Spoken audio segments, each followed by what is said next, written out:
Hurrdat Sports presents the Damon Benning Show with Ravi Lulla. There's still a beat, a continuous pulse of hope. Valiant Menace delivers sideline, intercepted. Wow, Omar Brown. Yes, there still can be life to these Huskers. Best thing we can do is just model what it means to be a Lion up there. With week 1 in the books, history is still on the line. It's a touchdown! Wow! Alex Bullock wide open.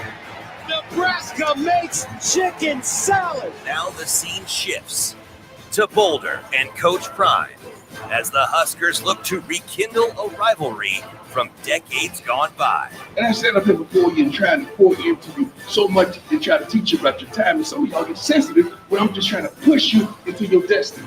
I've had my time. This ain't about me. This is about every last one of y'all. This is exactly what I'm saying to the team. I'm saying, like, make it football, right? Like, all that's what it is, right? But it's still going to come down to blocking and tackling. Huskers, Buffaloes, this Saturday in prime time. Go Big Red. Jerry Godowski, the quarterback. Looking pass, setting up a screen. They go to Carpenter. He gets away from Salavia, comes back to the middle. He's got Rose inside the 40, inside the 30. He's going to score. Nebraska on the first play of the day. Calvin Jones, he's going to go. And the Huskers are now first down at the Buffalo 14-yard line. Into the middle, Schlesinger, touchdown. Let's hear one for the big old fullbacks. Jay Foreman is now in the game at middle linebacker for Nebraska. Rochelle Troutman is the single setback. Trip receivers, 3 to the right. One of them, Ray Caruth, goes in motion to the left side. Here's Coy Detmer dropping straight back in the pocket. Rifles a pass. It was tipped. It's picked off by Foreman. He's at the 15, 10, 5. He'll score! Brown for the win. The kick is up. And it is good. He got it. Nebraska wins it. 2nd 10. Pocket to the gun. Gets a snap. Sets. Throws. Batted down. Intercepted. It's out to 2. 2 to the 20. 15. Pockets. Traps him. Knocks him. Touchdown 2. This is an attempt of 57 yards. Does he have enough? Is it long enough? He got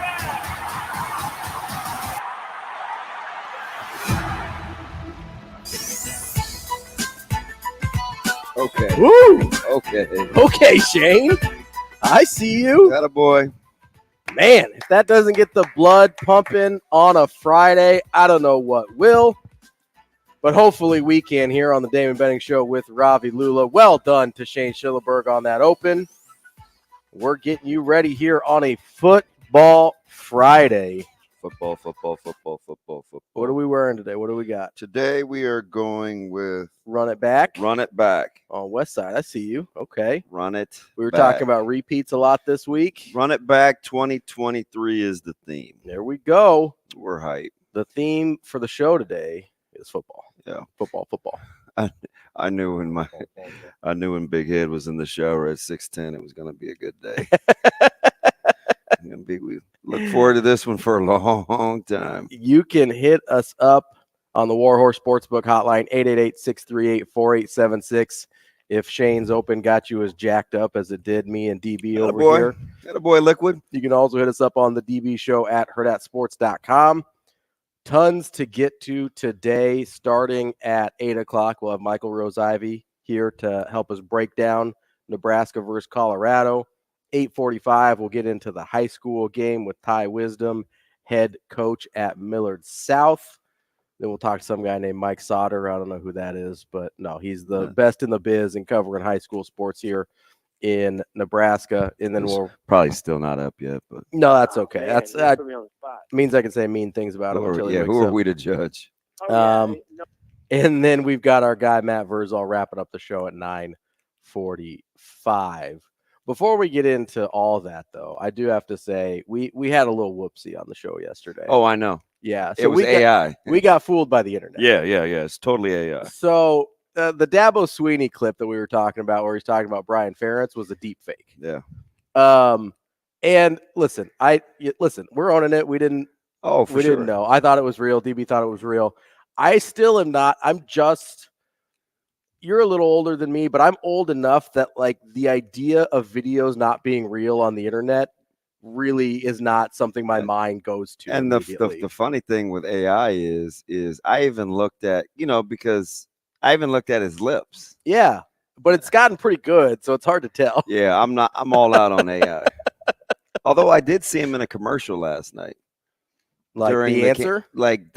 And it's funny because they made a play on words during the Chiefs-Lions games, and AI goes, it's the first time I've heard that.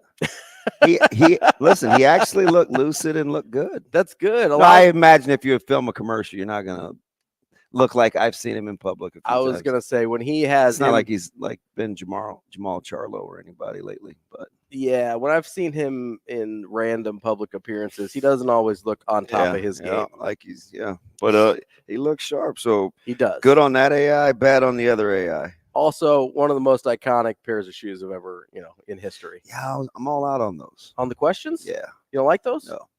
I love the great name. But there's a lot of players that I like who've had some lousy shoes. So don't question. See, those Vince Carter went through his bad run of Pumas too, so. Yeah, man, I liked the first edition of the questions a lot. They were very popular. You have a pair. I do, yeah. A lot of it's probably because they were super popular when I was in school. I don't know anything about that. I couldn't get them, and so now it's like, hey, I got them. It makes me feel good. Just childhood wish fulfillment. That's all. I wish, dude. That's why I have so many pairs of Jordans for real. I wish it is. That's Ravi Flats, right? No. Rascal Ravi's. Absolutely not. You're not a Rascal Flats guy? I'm not a country guy. Well, I mean, so Shane, are we calling Rascal Flats country? I assume so. I do. It's too country for me. Okay. A little too twangy? Yeah. God bless the broken road. It's also a little sappy for me. What? Like, I like some sappy songs. Like I'll do sappy Coldplay. Oh gosh. But I'm not rocking like sappy country. Oh no, I'm with you. Well, I like 1 or 2 or 3 maybe sappy. I can do like Johnny Cash. No, I don't. If that's I have never liked Johnny Cash. Really? I'm not a big country guy. I'm not either, but like I'll ride with Johnny Cash. I didn't think of Rascal Flats as country either. Oh, I do. But I'm sure it has its own genre, right? Where people what else are you gonna call it though? If it's not I don't country, know, so because it's not folk. Like a couple of years ago, somebody told me it's like maybe it's like pop. I don't know. Like there's a different version that's not as lost my dog. Yeah. Down on my luck. Sure. Hit the brown bottle. Yeah. Ranchers moving out country. Like it's different. But Rascal Flats had like it's more pop country. Yeah. I mean, I guess. I think that's what a lot of country is now, though. It's like more poppy. Is that it? I think so. I mean, I didn't get that with like Tennessee whiskey and stuff. Well, that's like old school country. Tennessee whiskey. Yeah. Was that Chris Stapleton? Sure. I think I got one. Yeah, that sounds about right. I have a buddy who loves that song. That's the only reason I know. Yeah. He's obsessed with Do you need new buddies? Maybe. Yeah. I try to hang out with you. So last wedding I went to, Trev, my man, I call him T Love. They play Tennessee whiskey at his wedding. Does he look like us or does he look like he Chris looks Stapleton? like Shane? Okay. That makes more sense. No, he's a cool dude. His dad, Jerry, hope he's doing well health-wise. Good football family. Yeah. So he's pretty tall then. Yeah. So it's the funny thing about T Love is he's super pigeon-toed. Yeah. And he has arguably the biggest calves I've seen on a normal looking human being of all time. I was messing with him yesterday. And I was like, man, if I'd have started walking like that earlier, like, would I have big calves like that? Because they're so disproportionate. It's not even. They're funny. like comical. Oh yeah, like they're a caricature. And he's literally like, we got some we have a couple nice guys on this. He's probably the nicest person that I've been around coaching this long because I've never seen him mad. And which is unusual. And he has quarterbacks, so sometimes they can probably be frustrated. I mean, but he's had some good ones. So I mean, with A-Train out there, it probably makes things a little easier. I mean, fudge. Anthony's family. If I can get mad at him, Coach Lovell can, but no, like he just a nice dude. But that's the last time I remember hearing. And the place went Tennessee crazy. whiskey? Yeah, the place went crazy. Yeah. Yeah. No, there are like a handful of country songs that just get people through the roof. But it's not even like up tempo. Yeah, that one's weird. People just went into like their own miniature versions of karaoke. I was like, what is going on? Like it sort of makes sense with what's the Friends in Low Places because it's a little more upbeat and it's kind of about drinking. Do that one again.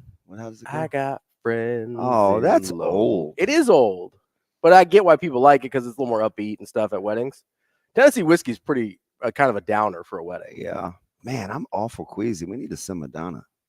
You all right? Yeah, I may need the old liquid IV. All right. Well, you do that. We're gonna. No, you know what happened was I took the spark without the Oh. water probably, so I need a second to settle. Did you dry scoop the spark? Every day I do. Oh my gosh, man! I know my coaches think I'm What are nuts. you doing? I got paid the best compliment yesterday. One of my offensive guys yesterday said we were talking about him being crabby. I was fibbing to his son. Mhm. His son is wheelchair bound, and I was like, man, I said, Zane, you need to cheer your dad up. He's always grumbling around, but he's really not. Yeah. But Coach Williams is like, man, I can't be like Coach Benning. That guy's never in a bad mood. And I was like, I don't know about that. Just not around the kids, right? When I'm out coaching, like that's when it's fun. Yeah. There are a lot of things that get under my skin, but being around the kids, it's pretty good. I was gonna say he must not spend a lot of time with DB away from the football field. He's actually like Coach Williams. He's actually one of those guys. Like he constantly checks on me. Yeah. Like, and sometimes it's like, they don't have a night nurse for Zane, so they take turns. Yeah. And so sometimes like you'll just get the random, like 245. Hey, hope you're doing okay. Yeah. Appreciate he's good dude. Nice. Yeah, really good dude. So that's what makes coaching fun. Well, let's get to Sauter's up, by the way, because he retweeted. I'm shocked. I am a little bit too. I mean, maybe he had to get Leighton ready for school or something. Well, heck no, he didn't. He was out late last night down at Papio, and I'm shocked. I was shocked at that score. That's a good win for Lincoln Southeast. They needed that to get off the schneid. I talked to him right before the game. I imagine he's shocked too, based on our conversation. Low scoring, man. It must have been very limited possessions. Not shocked about how Millard West and Burke went. Yeah. Is it weird that I love Burke's uniform, those fighting whites? I kind of like them. Those were sweet. They're not bad. I'm a sucker for a gold helmet though too. Oh, you like that? Yeah, I like it. I mean, I got affinity for Florida State. Yeah. Say what you will about Notre Dame, those helmets are sharp. Listen, those are great looking helmets. Team Rezac, Team Watts, I'm all in on Notre Dame. Yeah, like those. I love a gold helmet. Yeah. I'm a little bougie, so I don't know if I could openly root for them, but I can root for players. Yeah, absolutely. That's what the kids do, don't they? Just root for players. That's what I do in the NBA. Yeah. I'm a Curry guy. You a big Kadarius Toney guy? I'm probably a bigger Kadarius Toney guy than Patrick Mahomes is. Oh my Lord. If they allowed him on the plane, I will be shocked. Man, your heart. Well, I mean, non-Chiefs fans are probably like, man, forget that guy. But my heart was slowly breaking for that dude because it can compound in a hurry. There is a point where you kind of see it slipping on a guy, and you're like, oh no. Yeah. So when they ran the little mesh route and the ball hit him in the thigh, I was like, please, like that drop was not created like the others. No. Like that one was actually tough. Right. But they were all getting lumped together. Yes. That one was probably the most reasonable of the drops because he got screened a little bit. Yeah. Really couldn't see it was the on ball. him in a hurry. It was low throw. Probably not the best ball placement from Mahomes on that one. I don't know if I could deal with Patty's what do you call it? His nonverbals. His gestures. Yeah. Body language. I'd be good on that. Yeah, I agree, but at the same time, I also, if I were him, I'd have a hard time not showing visible frustration. It's not your first rodeo. It's probably the first time that's about as bad as it gets. Yeah. Drops wise. Yeah. Micah was like, yep, that's gonna go in the interception column for old Mahomes. That wasn't his fault. That's gonna hurt. I tweeted that when it happened. I was like, that's like, I get that. That's why you don't just read stats. Yeah. I don't understand how you can have like unearned runs in baseball and earned runs in baseball, but we can't have unearned interceptions in football and earned interceptions. No, I'm with you. That doesn't seem that hard. No. with all the like analytics and cameras, like we can't figure that out. We can't figure out a way to not hang that L on Mahomes. 100%. Let's get to the Warhorse Sports. We're going to do this thing again. We're going to keep this thing rolling. Yeah, we're going to keep this thing rolling. All right, All right, Pat. Let's get to Brett on the Warhorse Sportsbook Hotline. Brett, good morning. How are you? Hey, good morning. Hey, Damon. So What's up, we B? survived a game last night with no parents fighting. So that mom last year that was screaming and yelling that scared the crap out of me, I actually put my head down and walked really fast, like, oh my God, she's here again. But she actually cheered because her kid's now my son's teammate. So that was pretty cool. So wait, this is still youth though, right? We're not quite to the high school level. We're junior high, but we played an 8th grade team. Okay. All right. Yeah, shortest run. The coach screenshotted the stat sheet. Shortest run was 35. Wait a minute. What? The shortest run from scrimmage was 35 yards? Yeah, 9 for 257, 5 TDs. Oh, goodness. I'm sorry, what? I was watching that, and I thought he was joking with me. I thought it like, because I'll show you. And I was like, wait, that's a long one? That's a long one. That's another long one. That's a long one. Hey, that's pretty good camera work, too. Are you a professional? No. I actually don't take my phone. My buddy does it because I just want to sit there and watch. Yeah. So I don't take my phone because it just makes me sad when people are on their phones looking and they're talking to people and then it's like, hey, you just missed your kid do something pretty cool. Like, what are you doing? So I just like to stay in the moment and watch. So That's such a good dad. Brett, you got thoughts on Nebraska? I do. So we want to talk about like the idea of building in the culture and what we do right, like long term. Mm-hmm. But don't you think that this game is really like a microcosm of that whole thing? Because in my opinion, what you got is a team in Colorado that it's, hey, let's get as many people as we can that we think are really good and go super fast and either crash and burn or skyrocket. And then you have Nebraska who's like, hey, let's create a culture where good people just want to come in. We don't have to recruit them because they just want to come to us. And don't you think that's it's really going to be a microcosm of like, maybe not who's bought in 100% completely, but who under pressure has bought in those situations. If that makes sense. You mean the actual game style, like how the game shakes out tomorrow, right? How the game shakes out. Because I feel like you can't base it on a culture, but I think you can, like, hey, Colorado's culture right now is better than Nebraska's, or vice versa. I think it's that key moment, in my opinion, is when there's a key play, under pressure moment, like which team has more solidified their belief in what their coach's direction of the team is. Yeah. So if Nebraska wins, you could see that was a culture win, right? That kind of. But isn't it either way though? Isn't it the same both ways? Well, maybe not so much for Colorado because I think people expect Colorado's the favorite. They're kind of the they're the darling right now, even though it's early. So I don't think people will look at them. People will talk about Colorado's skill, their talent, how they play. How are they the darling though when they had 51 recruits come in? 43 were under two. We're not even. I get it. Plus, it's. I'll tell you how they're the darling. 3 less times to Colorado. They only ran it 3 less times than TCU. I'll tell you how they're the darling. They're the darling because of their head coach. Mm-hmm. That's why. Because it's the head coach and not the team. Well, listen, I don't. If you base it off the leaders, the devil's in the details. I'm just giving you the answer to the question. No, that's a good point. That's true. That's why, right? Like, and I think, and I appreciate the call, Brett. Like, I think I could hear the narrative now, right? If Nebraska wins this football game, hey, that's a cultured. Yeah, we're going to hear the PJ Fleck line, right? Right. Culture over talent or whatever. But even though I think the talent's actually probably pretty equal outside of a couple guys. Listen, I'm right there. I mean, for real. I'm right there with you. We did the numbers yesterday. I'm right there with you. This is but the perception is And he's right. It's flash and dash against the slow burn. Well, and so that's kind of. I mean, listen to the difference in the pressers for sure all week. This is kind of why I asked you the question yesterday about would you rather be good now or be good for 10 years? I'm taking the 8-4 this year.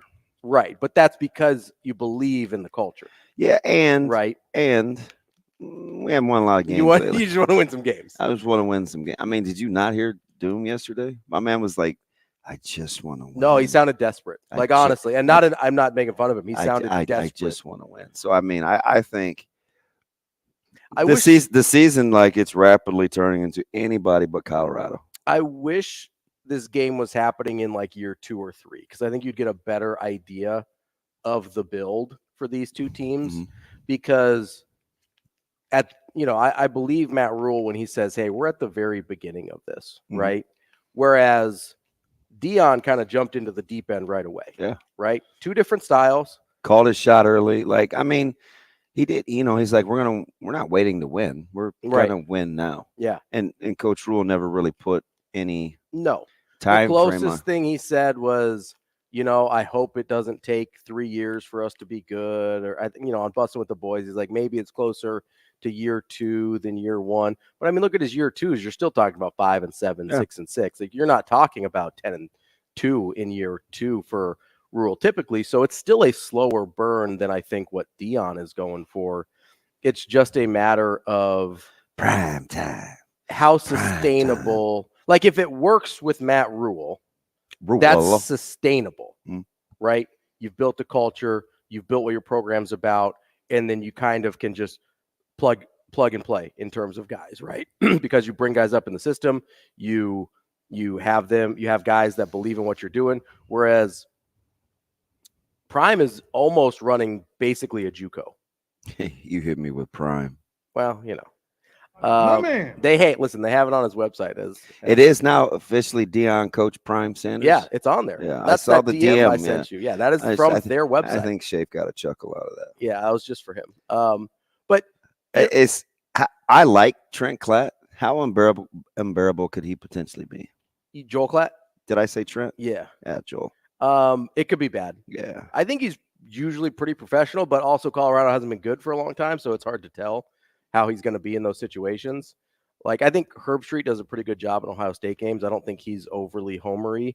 I don't know if Klatt's got that in him. Matter of fact, we'll see. Columbus folks seem to not even like Herb Street. Yeah, they think he's so impartial. Overly negative. And it's like, no, he just isn't like bending over backwards to make you guys remember that he's an Ohio State guy. Do you believe? So I mean, like I said, I wish this game was happening in year 2 or 3 because I think we'd get a better idea of the 2 philosophies that head coaches have. I'm fully prepared though for the culture win talk. Yeah, for sure. Because I think not to spoil our predictions for later, but I think we both think Nebraska's going to win. You're correct, and we'll tell you why. We'll tell you how. We'll give you some of the method to the madness in our predictions coming up here on the Damon Benning Show with Ravi Lulla. We've got, like I said, great show for you here today. Lots of football, lots of guests, high school football, college football. We'll talk some more about Patrick Mahomes. I don't know. He seems like he was having a tough night. Not as tough of a night as Kadarius Toney.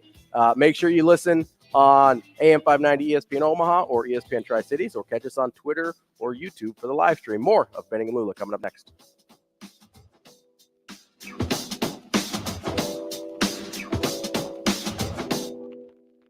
We'll be right back in 5 minutes.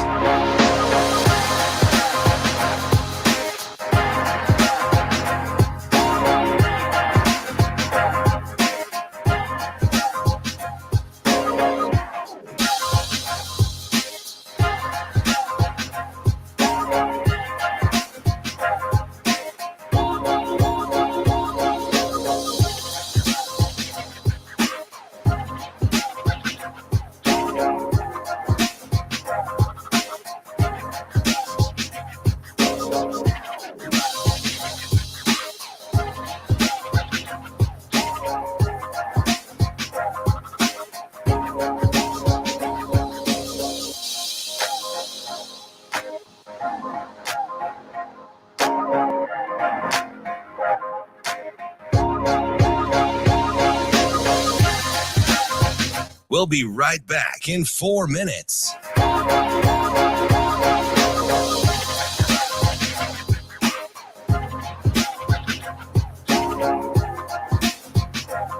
Mahomes out of the gun. He's got it. Wants to throw. Mahomes out of the gun. He's ran under it and he took it all the way back. All the way back. Mahomes out of the gun.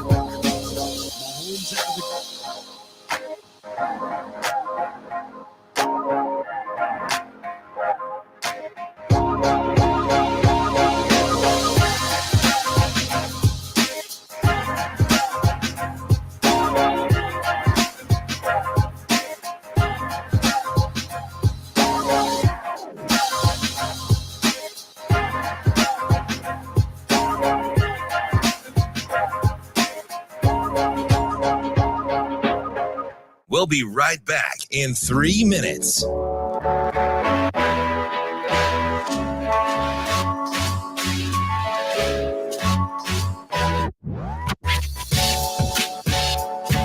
Yeah, I start the season off by every year I believe.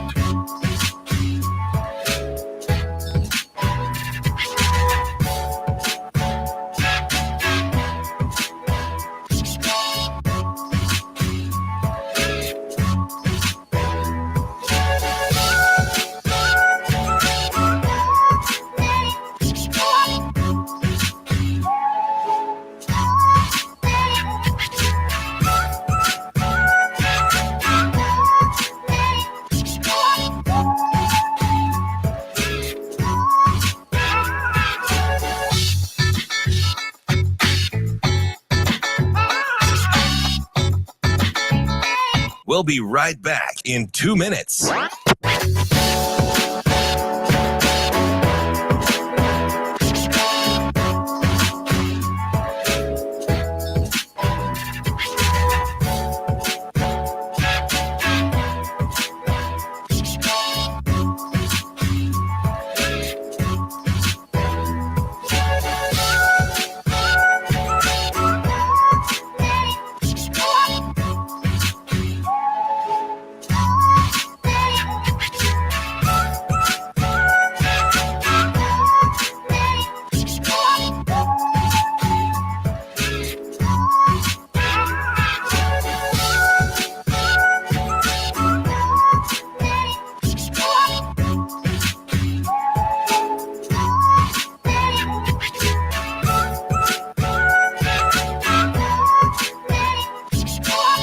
We'll be right back in 1 minute.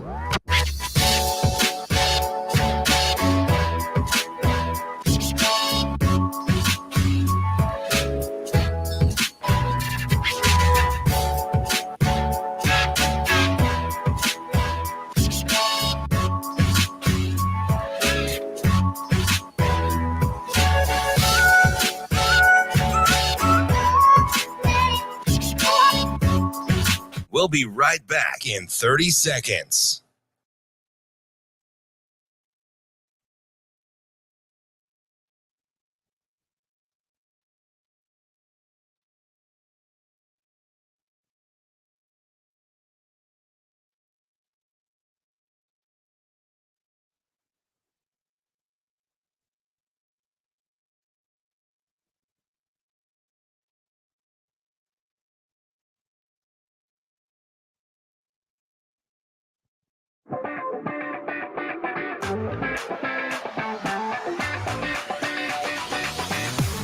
Hurrdat Sports presents the Damon Benning Show with Ravi Lulla. Mahomes out of the gun. He's got it, wants to throw. Mahomes back, throws. It is incomplete. Picked off by the Lions. Brian Branch with it left side. He's going, baby. He's going to the house. Touchdown, Detroit Lions. Deflected in the air. Branch ran under it, and he took it all the way back. Here we go on a Friday on the Damon Benning Show with Ravi Lulla. We're halfway through our first hour here, and I wanted to tell you about our friends at Dingman's Collision Center. They have been in business for over 25 years, family-owned and operated, local business that has all the latest technology So they can work on any make or model that you bring to them, anything from a Ford to a Tesla. 4 locations throughout the metro area, along with a standalone mechanical shop at 120th and Maple, voted first place Best of Omaha for 18 straight years. Part of the reason people love them so much, they also have a give back program. For every car repaired, they give back. Go to dingmans.com/r-community to find out more. That's Dingman's Collision Center. .com. Gotta love the .com. That's like an old school internet commercial. It is. But I figure since we're learning all sorts of things on this Football Friday morning, I got to harken back to something I know, like .com. So there's something I want you to talk about learning. I want you to do a little teaching here, right? Okay. Is this better than your example of graphic images? Because I thought that was pretty spectacular. Because for like 7 years, I didn't know how to pronounce the word. And I still think I settled on GIF. That's fine. But you told me why you think it's GIF. Yeah, so you can call it whatever there's like a legitimate. I'm looking for a good one, by the way. You know it's Football Friday, so I always send my guys. That's right. GIF or GIF. A moving image. A peanut butter. Of what the theme for tonight is. Sure. Right. So we're I'm talking looking for one of those G words. Yeah. What is it again? I call it GIF because it stands for graphic image file. So where did we get GIF from? Some people just aren't that bright. I don't know. Are you just messing with me? No, that's what it stands for. No, I know, but that. I genuinely don't know why some people pronounce it GIF. Are you sure that's the? Yeah, I'm gonna Google it right here just for you, so you know. What does this is terrific radio? So what are they gonna do? Like say it out loud on your monitor? Oh, excuse me. It's graphics interchange format, but it's still graphics. The G is the hard G. Okay. So that's why I call it. Listen, I'm riding with you then. So, all right. You know. I can change. So I did a little teaching for you there. We all could change. If you could change, I could change. Getting FIBA basketball. I know. You've got real live basketball at 7:30 in the morning. This is a great day. Yeah, I'll take it. Looks like Anquan Bolden talking, but it really isn't. Oh, I love Anquan Bolden. I knew you would because you're an FSU honk. Well, listen. This man comes in as a quarterback, ends up being a great wide receiver. Love it. Yeah, and only random radio station, Omaha, Nebraska, fixated on Anquan Bolden at 7:30 in the morning. He's a good ball give player. It to me. No, he's pretty sweet. He's a good ball player. He was tough too. He was tough. He was a hard-nosed guy. I'm looking for one of those things, though. No, so I taught you a little bit about what GIF means. I want you to do us a little teaching about football. What if I don't know the answer? I think you do. Well, I'm riding with my man Josh.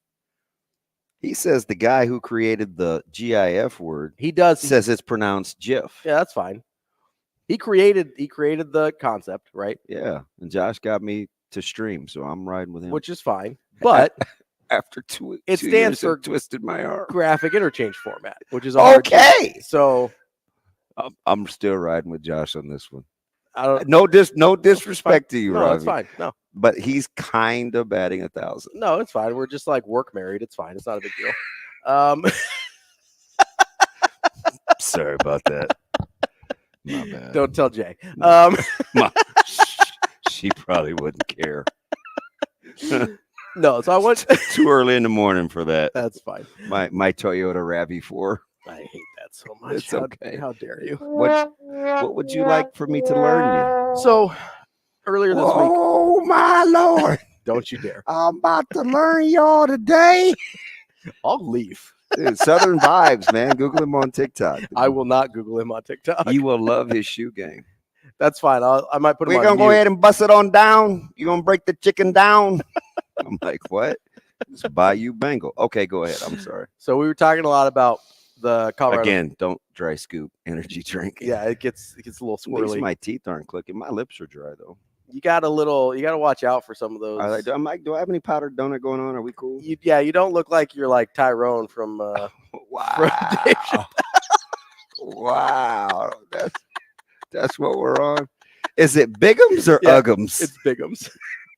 And Ashy Larry? I was Ashy Larry the other day. You were. Okay. Showers. Let me free up. I'm here for the 5 o'clock free crap giveaway. Right there. Okay. What is Man, I'm going to see Chappelle in like a week. I'm excited. What is going on?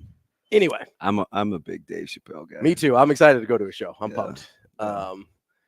So I was. That's coming up Yeah, it's 18. I was with you when you bought the tickets. Yeah, I was doing a show. And I was gonna go with a friend of mine, Mr. Cook. Yeah, Bryce, but then I looked at the ticket prices.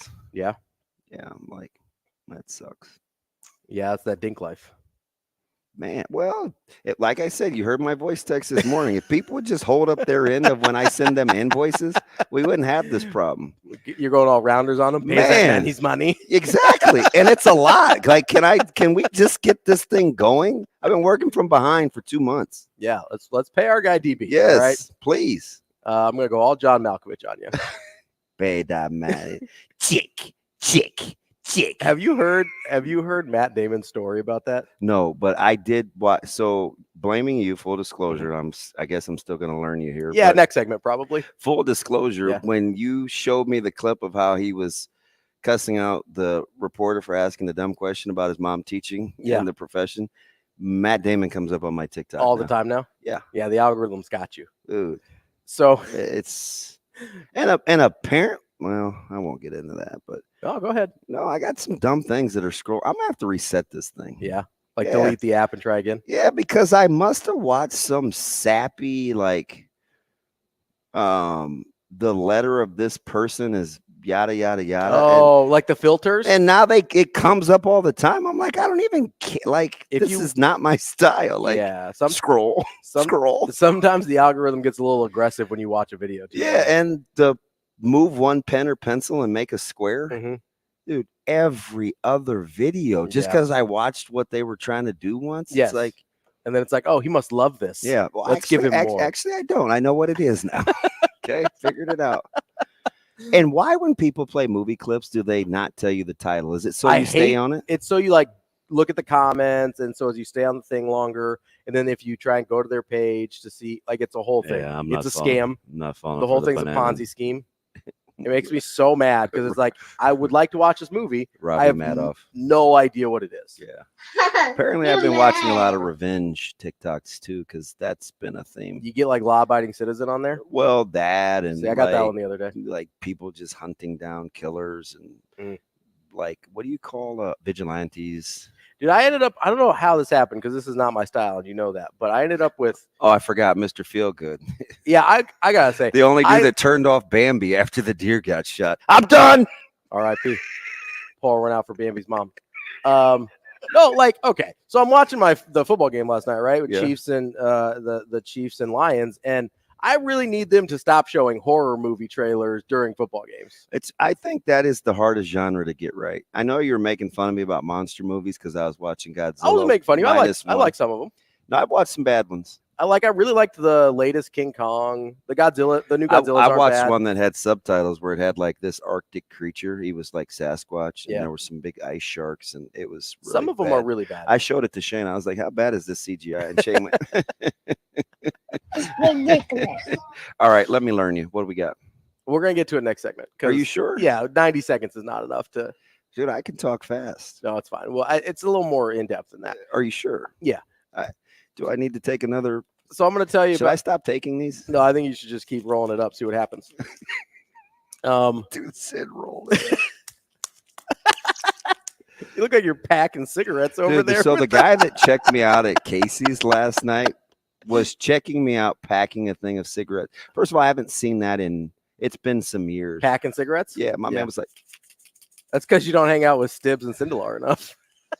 Sindelar's a smoker. Oh man, he burns heaters. I would have never. Really? Dude, Mr. Young, clean cut comedian? My guy is like burning grits.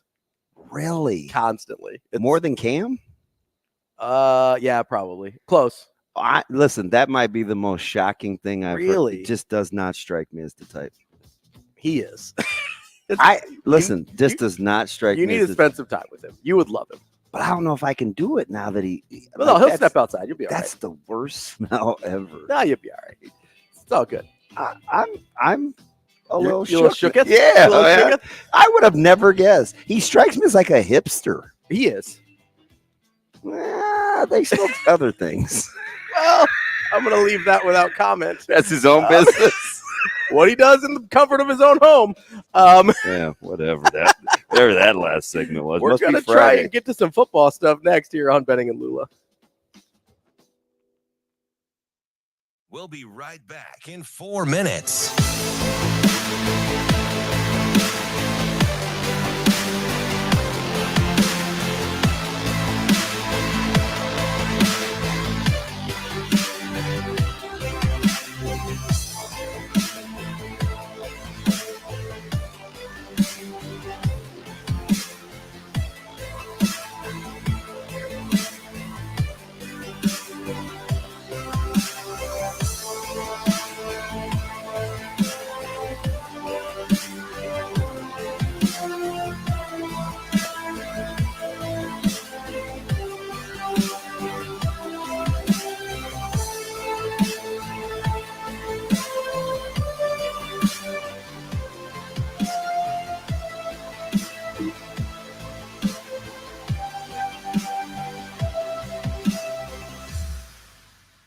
We'll be right back in 3 minutes.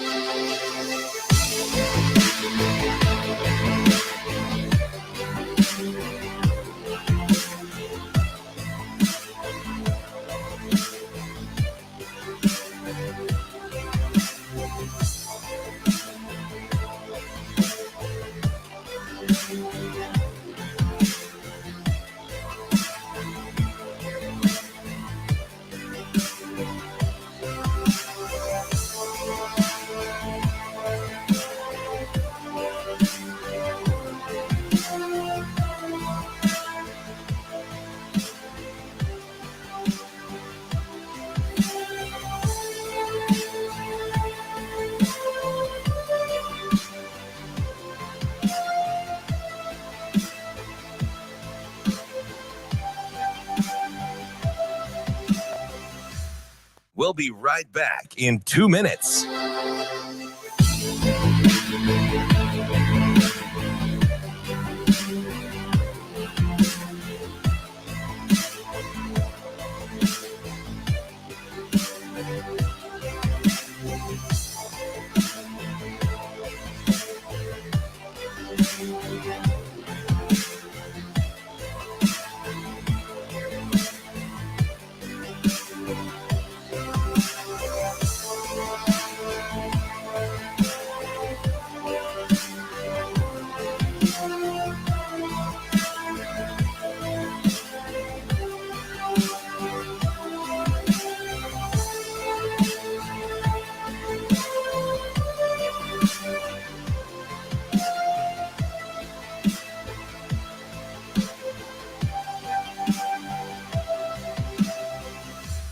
We'll be right back in 1 minute.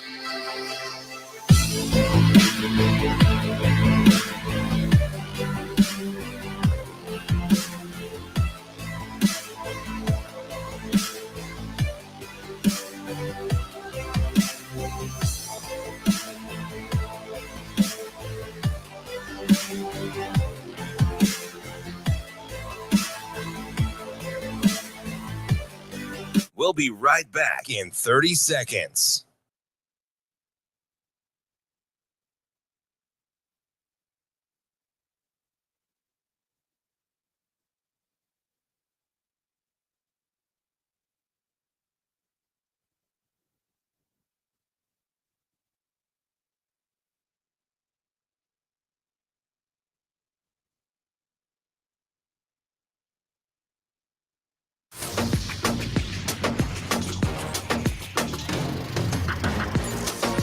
Hurrdat Sports presents the Damon Benning Show with Ravi Lulla.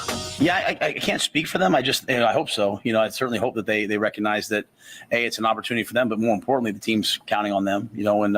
But all of this is a process, right? All of this it's really hard to be a young player and come in and play right away. So, we don't have many true freshmen playing that weren't here in the winter. So, they're coming along, and as Coach Paterno used to say, it's better a play too late than a play too early. Some of these guys were working overtime to get them ready. So, thank you. Thank you. He knows I like a cup of coffee when I talk to you guys. So. Is that not the single greatest laugh ever? Like they're exceptionally relaxed this week. Yeah, it's not like they feel like they're playing with house money, No. but it is like they know something we don't know. It should freak out Colorado a little bit if they're paying attention. I know you. Do you listen? I don't think they're paying attention. Does Colorado remotely right now strike you as anything other than self-absorbed? No, that's why I think they should be worried. No, I'm kind of with you. Like, I don't think Colorado has thought about Nebraska 1 second this week. But remember, they hate Nebraska. They don't even know who Nebraska is. Believe me, I know. They know nothing about. Like, nobody on that. I mean, listen. You know what's so? Have I missed this, fellas? Help me out. Yeah. 888-638-4876. Has Nebraska really referenced the rivalry much? No, basically all they've said is about, and I wrote this down because I was curious if you thought this was intentional. And I'm like George. Curious George, love it. You do know he's a monkey, right? Yeah. Oh, it's different for you. I don't know if you're allowed to say that. It's me. Remember? Oh, you get a pass, dude. Do you not remember that tweet like 3 months ago? You can't say curious. You can't. No, you can't say. Can't say George or Gorge, as I would say. I don't understand. We're squirrely this morning. Shane's an idiot. I don't know I'm what's just gonna go I'm just out here trying to talk about football. All right, so you wrote this down. And these two guys are out here doing who knows what. I'm telling you. No, it seems like they've been really intentional about the way they've talked about Colorado, in the sense that pretty much all you've heard out of them is, man, they're super talented. They're one of the best teams in the country. They've got great playmakers. That's all you've heard out of them. You haven't heard much about rivalry. You haven't heard anything disrespectful at all.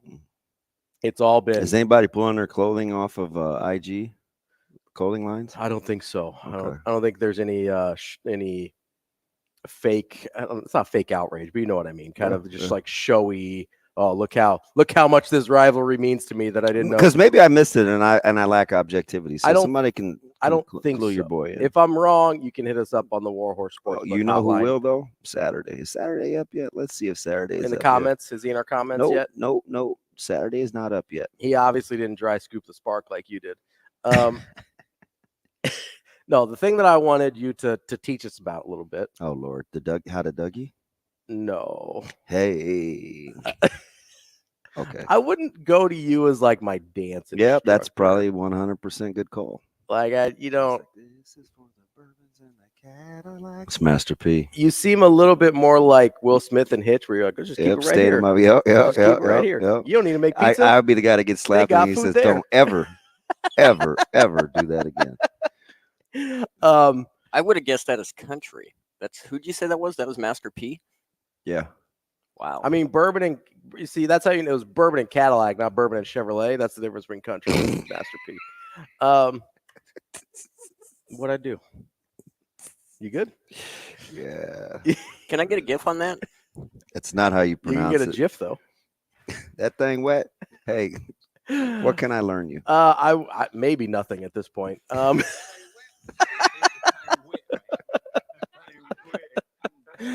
So you've talked a lot about the mesh concepts for Colorado this week. Correct.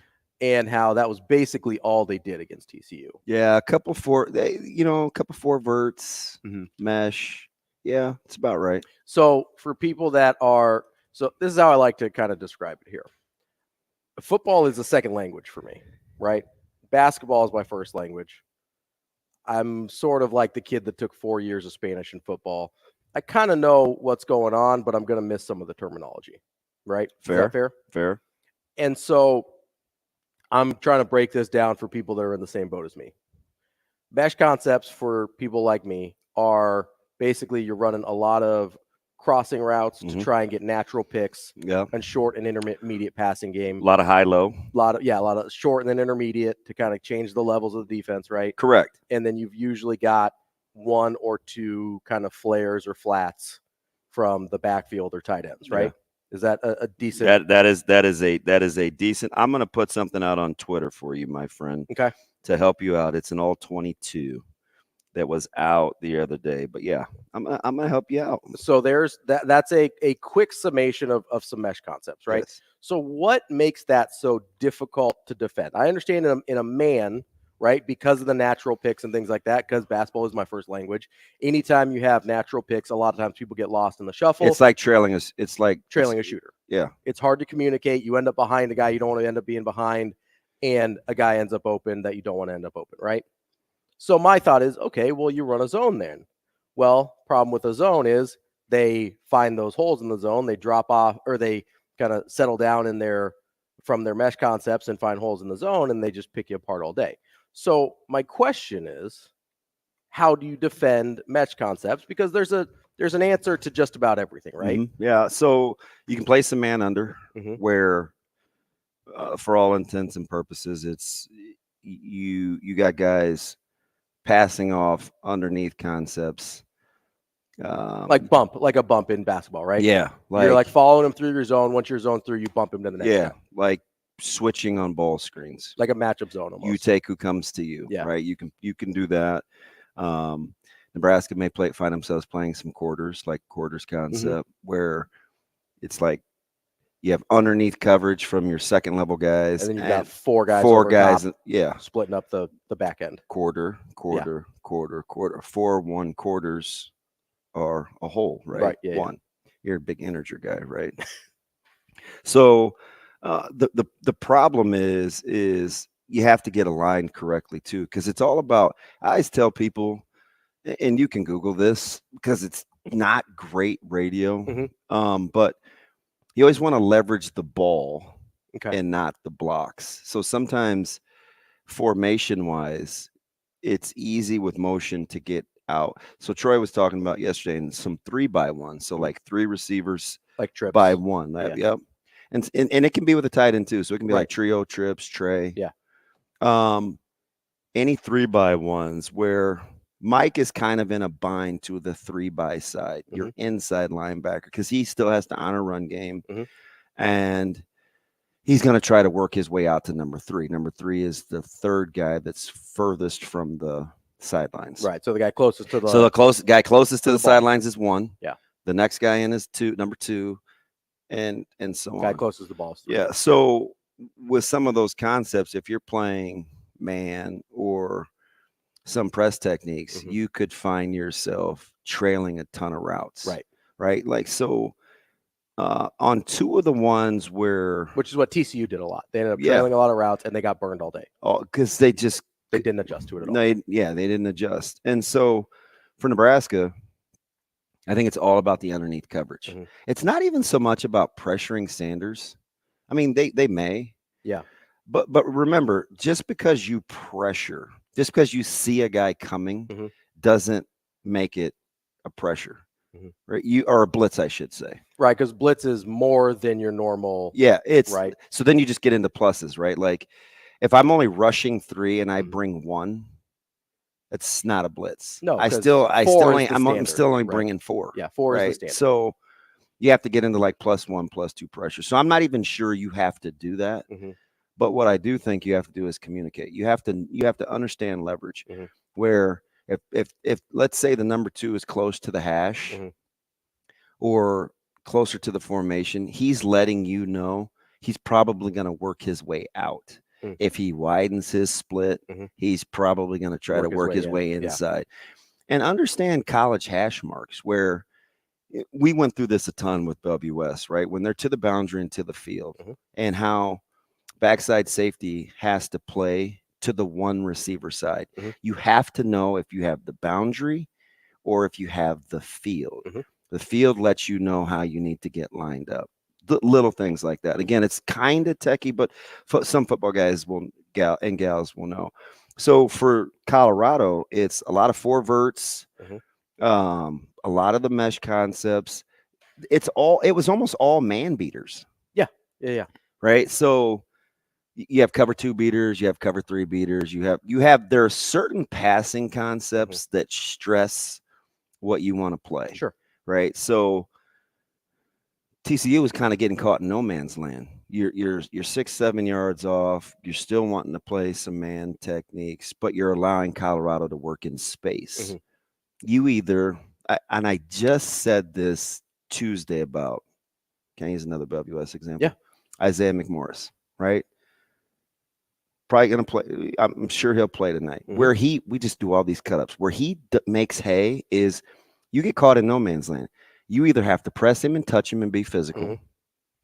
or you have to give him Play space. off him. What Yeah. happens is guys get in like this 4 or 5 yard window, and you Where let they're him not be close enough to be physical. Yeah, But they're and you're not far off enough to not. and get you're too letting deep. him work in space, Yeah. right? So you have to. Anyway, you have to figure out which one you want to do, and I think TCU struggled with it.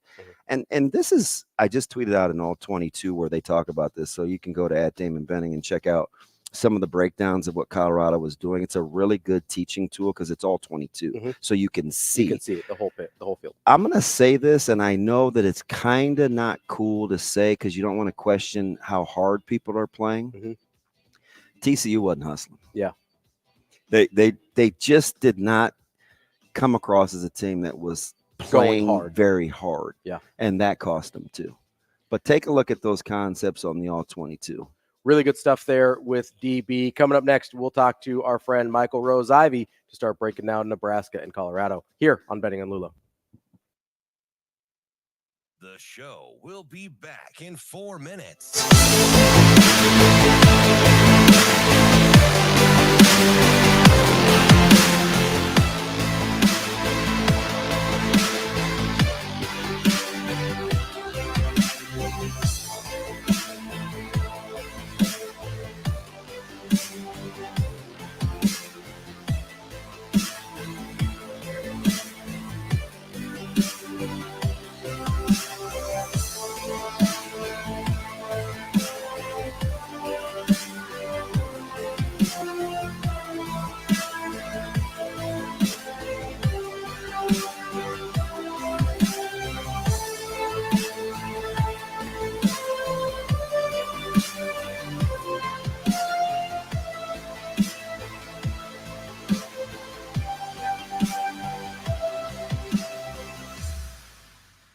The show will be back in 3 minutes.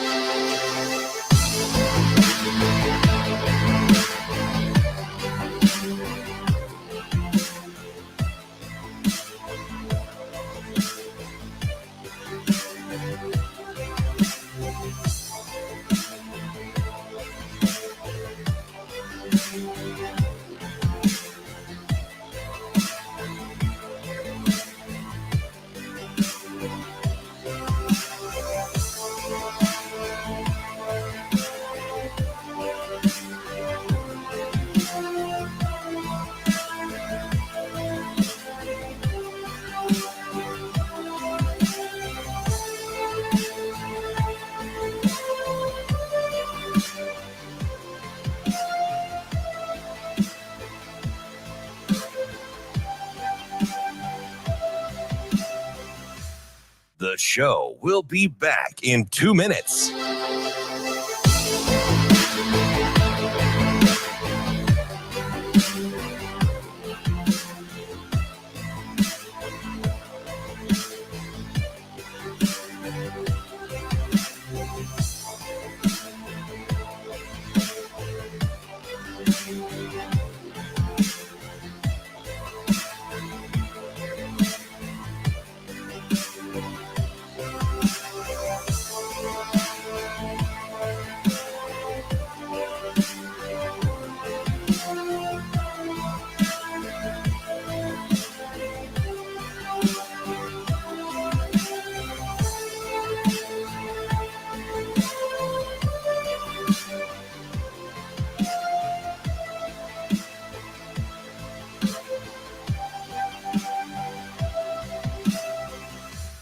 The show will be back in 1 minute.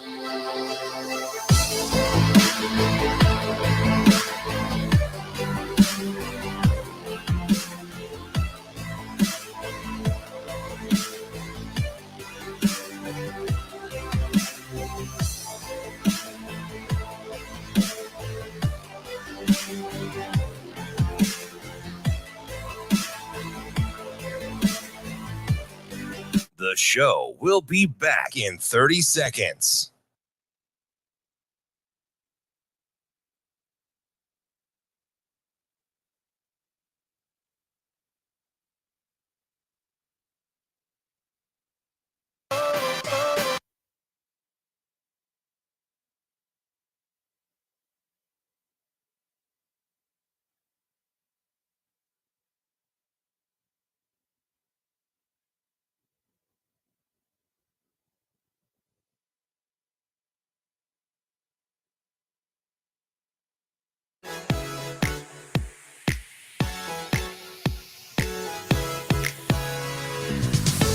Hurrdat Sports presents the Damon Benning Show with Ravi Lulla.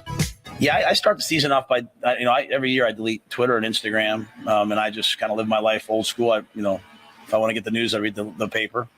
You guys all do a great job, by the way. But the players don't. So, I haven't seen them in any way. We don't talk about those things. Nothing about this game for us is anything other than football. It's a great opportunity versus a great opponent. That's me. That's the coaching staff. The players, they've been very focused. They've been very locked in. Our practices have been really, really hard. They've been really, really hard. And I think our guys have responded really well.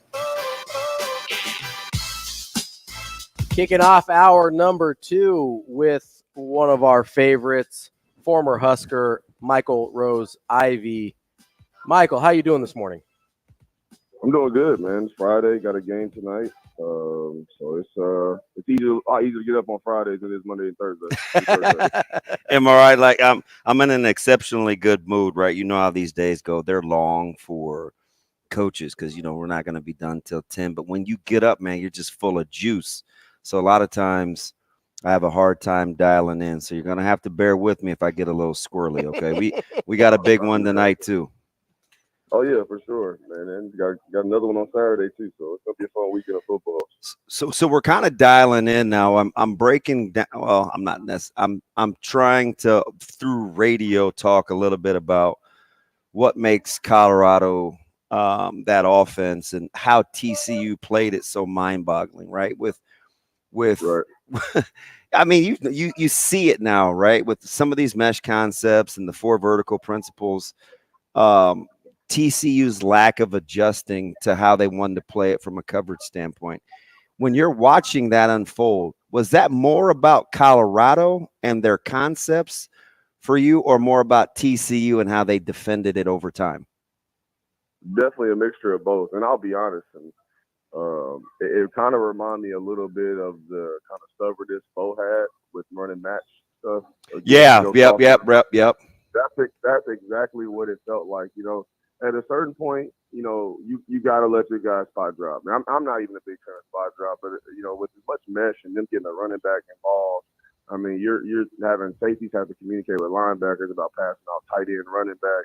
And then we got to factor in, hey, there's a slot receiver on the other side of the field, right, who was a number 2 receiver to the weak side now becomes a number 3 or number 2 receiver to the strong side now. So it was definitely mind-boggling. I think that was one thing that I looked at. I look at it more so as TCU. Now, I definitely saw, Colorado's offense and the explosiveness and, type of scheme they can run, and be successful over the whole, season. But I definitely look at TCU and kind of where they were and kind of the lack of adjustments they didn't have. And it was more measurement on them, but no question about it. Colorado's offense is explosive. Michael, you mentioned some of the things that TCU didn't do. What are some of the ways you'd like to see Nebraska's defense kind of match up or attack this Colorado offense? Are we talking about bringing plus pressure? Are we talking about running some zone concepts? Like when you watch what Colorado does, what do you think would work best against them? I think the biggest thing is you got to find out with Shedeur what confuses him. He just looked too smooth, poised, composed back there. Even when he did get flushed, like he made the comment, the only difference between FCS and FBS is how fast the D-line get off blocks and scramble. And if that was his biggest, uncomfortable, level of comfortableness on Saturday, then that's a problem. That's another thing TC's probably looking at. We got to get him off the spot. I think Nebraska, I think the same thing. I'd be weary of them kind of sitting back. Now that's the thing though. Now I'd be weary of them sitting back and dropping 60% of the time on pass. So I do think you have to, as much as you want to have more bodies to cover, I think you do got to put some pressure on them and get them off their spots, make some off-platform throws. So I think it's got to be a mixture of all. I think the D-line's going to have to, generate some pass rush themselves in some situations, especially on some third and longer situations where it's like, hey, let's try to, it's coverage over, pressure. So let's put 3 over 2 on each side and let's just be able to bracket the deepest route and play it from there. I'm very interested to see how Omar Brown plays. He had a really good game against Minnesota. I don't know if it was surprising, but he really stood out to me. His physicality in the box was extremely surprising. Yeah, for sure. And I mean, because they're using him as a run fitter.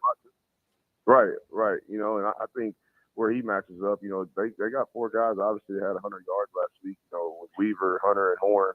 You know, you're gonna have to probably take 2 and take out 1. You know what I mean? Let one guy kind of get his thing going, and then, you know, kind of isolate and control those other 2 guys. But you know, it's a lot of weapons out there. It's gonna have to be a big mixture. But I would definitely advise not being too conservative and giving him too much time, because he can dial it up and he can be surgical back there, as we saw last week. It's a numbers game, right? If you know this from Coach Pelini, right? He was a big +1 guy, or you know, that bracket principle. You always want 1 extra.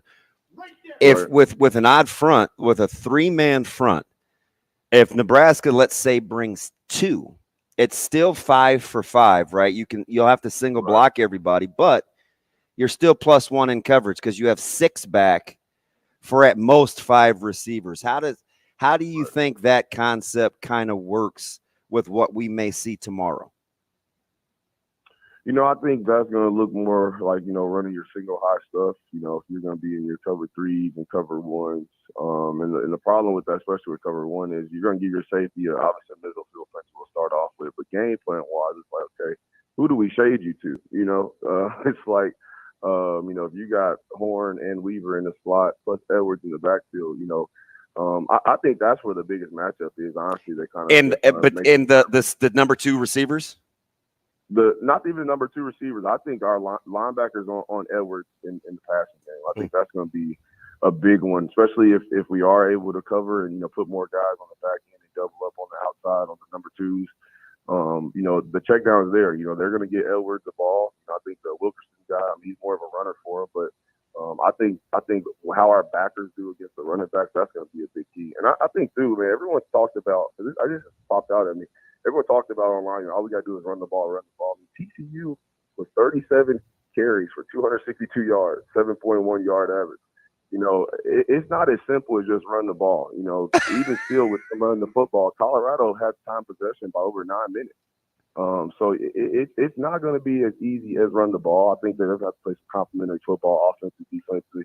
Turnovers can't happen. You know, definitely can't happen in this game, but you know, it's going to be an interesting game. I'm very interested in how they defensively, how Nebraska tries to stop them, but more so offensively, how do they generate something else besides, you know, Sims running the football? So I think, you know, as he got going a little bit, you start to see some flashes of some 3, 4, 5, 6 yard runs from other guys, but I think consistently, in order for them to win and be successful, they got to get somebody else involved and some separation of receiver. And it hurts. We have to, I forget the kid's name, towards ACL this week, so, you know, some young guys got to step up. So it's going to be very interesting. Now, I hate to act like this isn't always been a big stat, but sometimes it's overlooked in terms of in the grand scheme of things.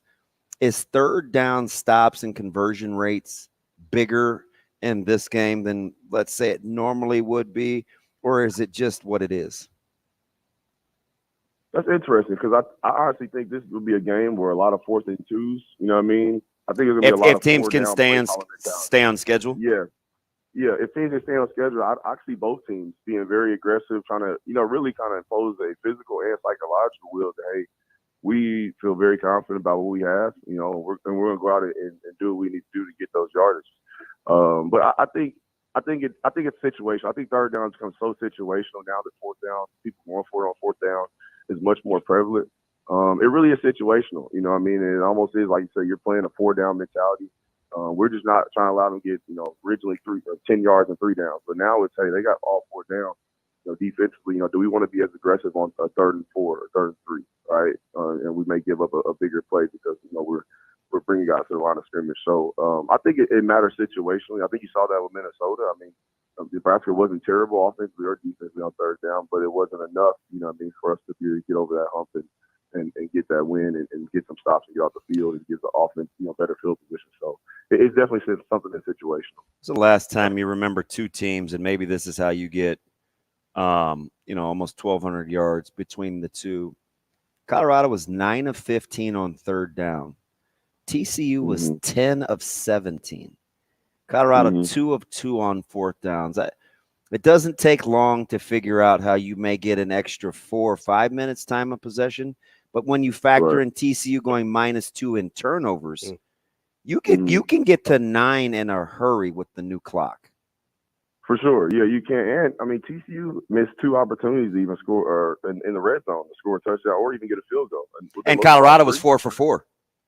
Exactly. You know what I mean? And that's where I think that's where, the easy stats are looking at, obviously yards, touchdowns, first downs, and all that stuff. But I think that's where the true story is told in the box scores right there is, when you get to the red zone, obviously you want to score a touchdown, but you got to get a field goal, especially when you got an offense that's dealing like that. You're losing time of possession already, even while you're running the ball, controlling the clock, all that good stuff. That's where, again, the situational part, you have to be dialed in. And again, Nebraska's going to get judged on that this week, just like they got judged on the, one possession loss, they're going to get judged on situations. Hey, can we get on the, off the field on third down? Can we stay on the field on third down offensively?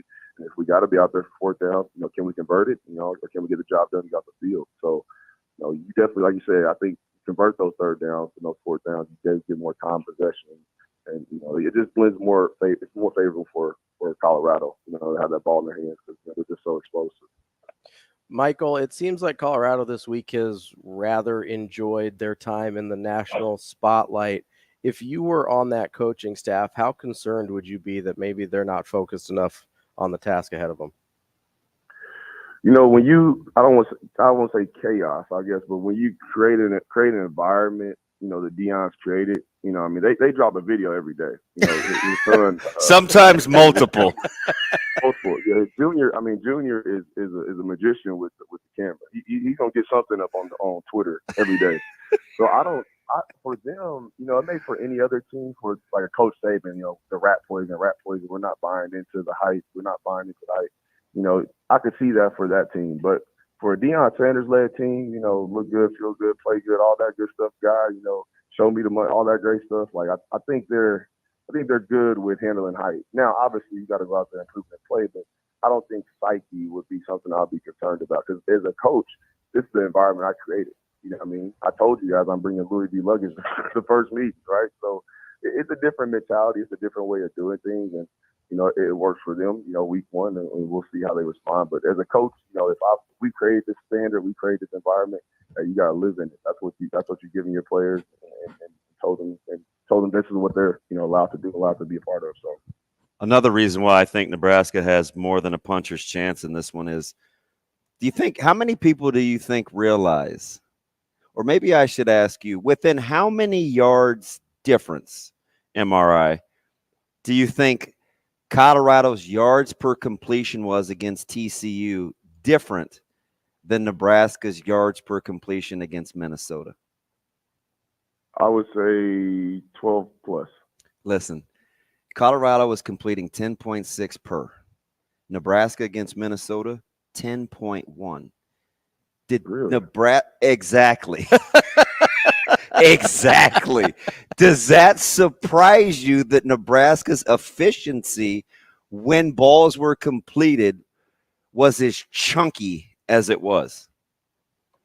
That's a nice little hidden stat.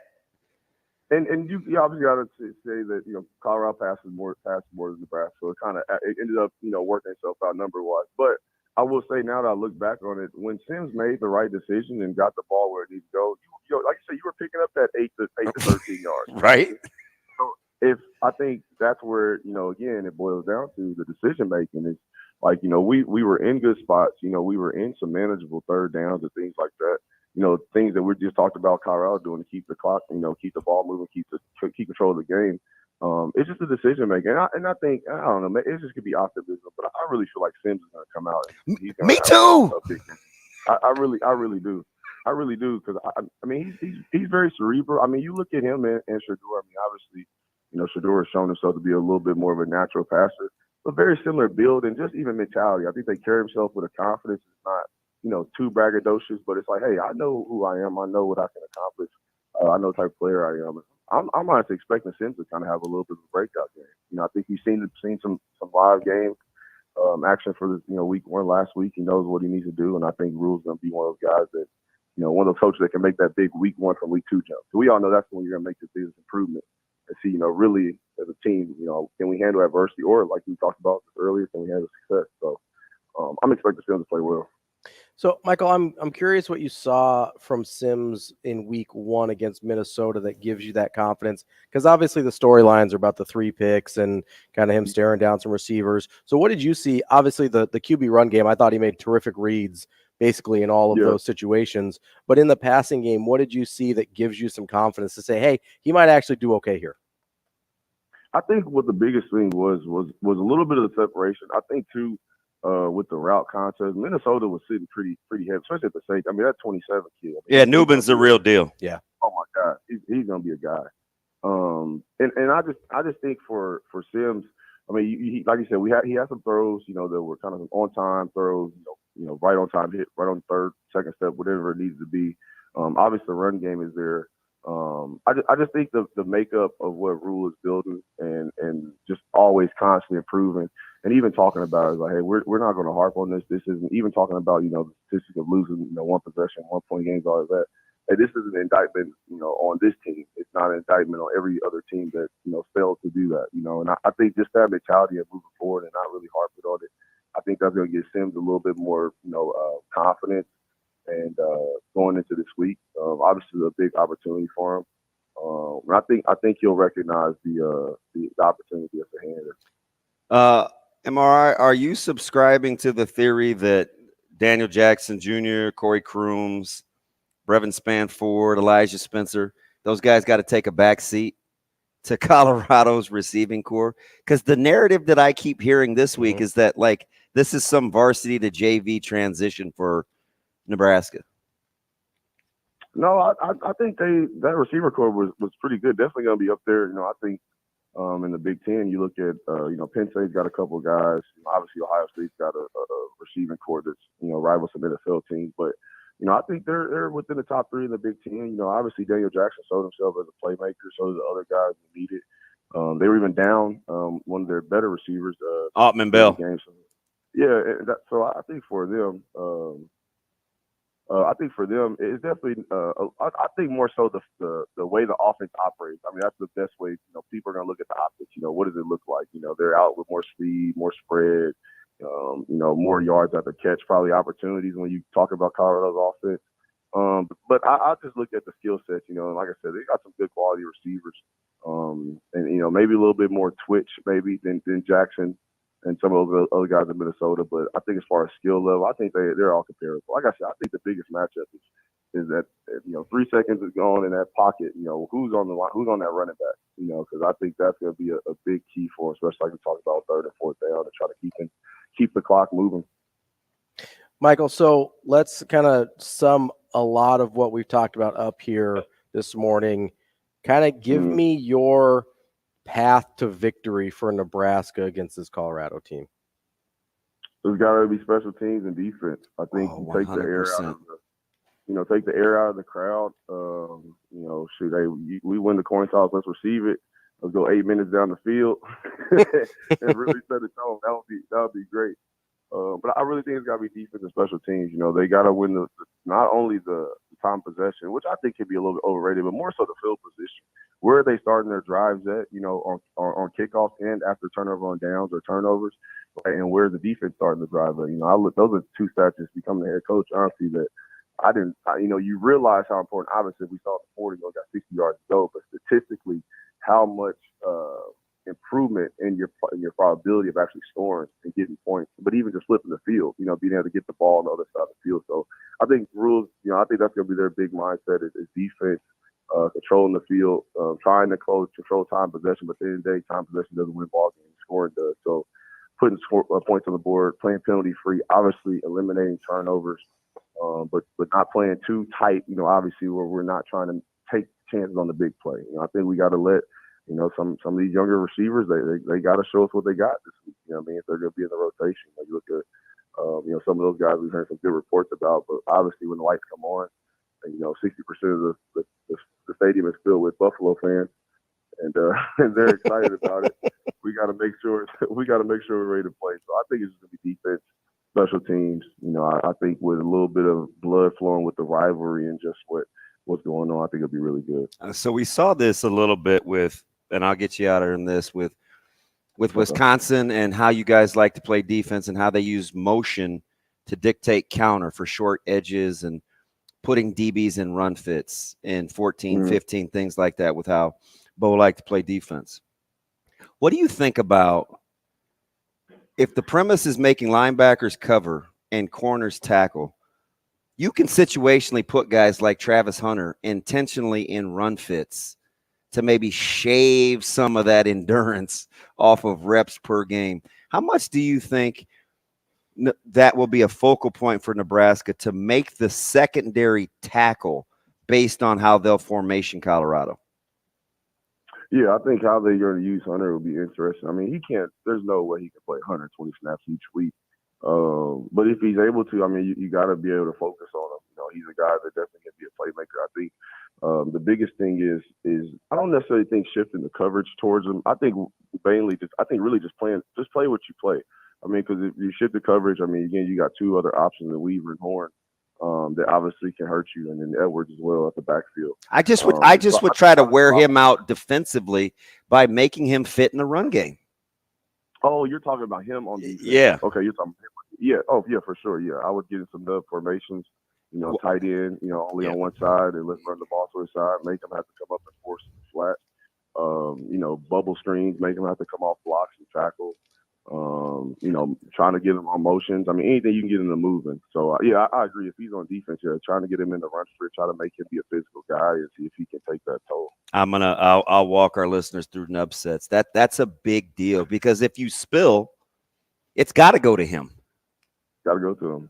Yeah. But then the thing is, if you can't box it because now you leave he's there for a reason. He has to fit. Yeah. You know what I mean? If you box it, I mean, you got an A-gap hitter right up the middle in the marching band playing. Hitting heads on goalposts. I love it, man. One of the greatest segments in radio, man. We appreciate you willing to do it. No, I appreciate you guys. Thanks. But hey, good luck tonight. Or actually, best wishes. I don't believe in luck. Yeah, best wishes. There you go. All right, my guy. Yes, sir. That's our guy, Michael Rose-Ivey, former Husker. Segment. Really, really good stuff there. I want to try race board. Yeah, so real quick here. So nub sets. You guys got a little technical on us there at the end. Close. So a tight end, like where the tight end is the end man on the line of scrimmage, to some sort of opens concept on the other side, meaning if your cornerback has the number 1, that will make that be your tight end to a closed formation. So you make your idea would be make Travis Hunter basically guarding or like covering the tight end. Correct. As the 1. Yeah. Okay. So let's say, he gets a down block or base block and it's run game to him, to Hunter. He has to fit in the run game. So let's say you've got your 2 wide receivers out to the left, away from the to tight the left end. side. Yep. You've got your tight end on the right side, and let's say you've got 2 backs in the backfield here. Right.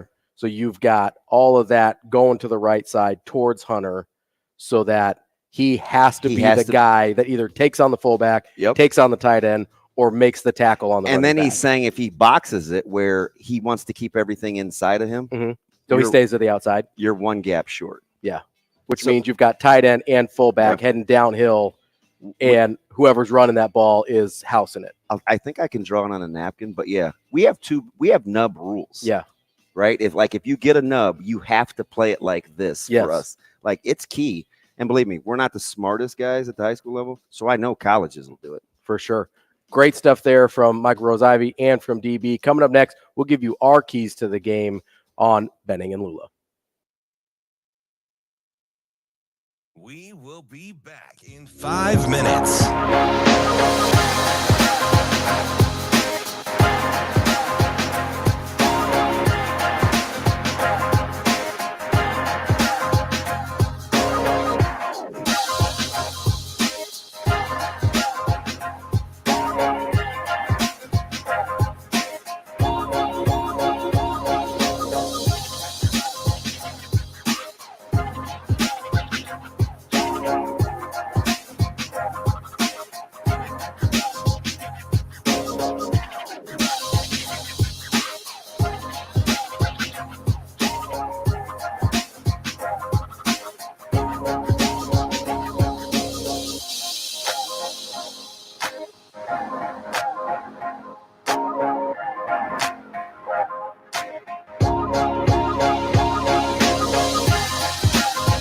We will be back in 4 minutes.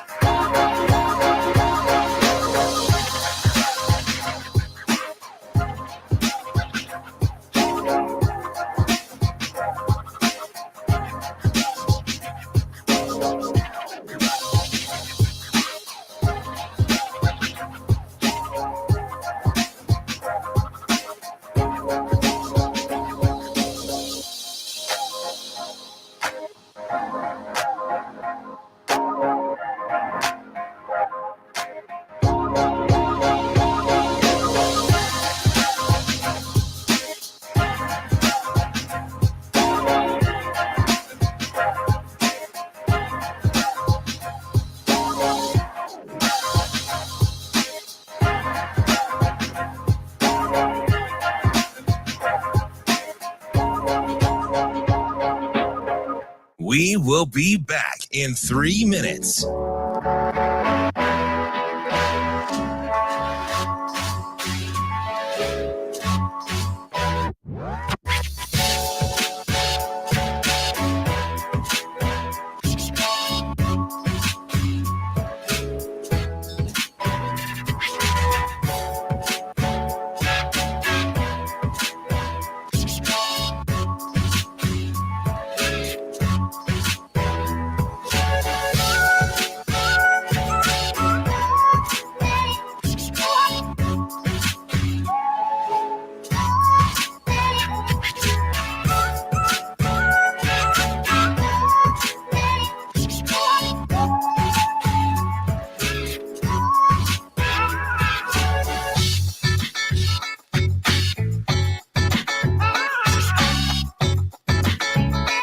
We will be back in 2 minutes.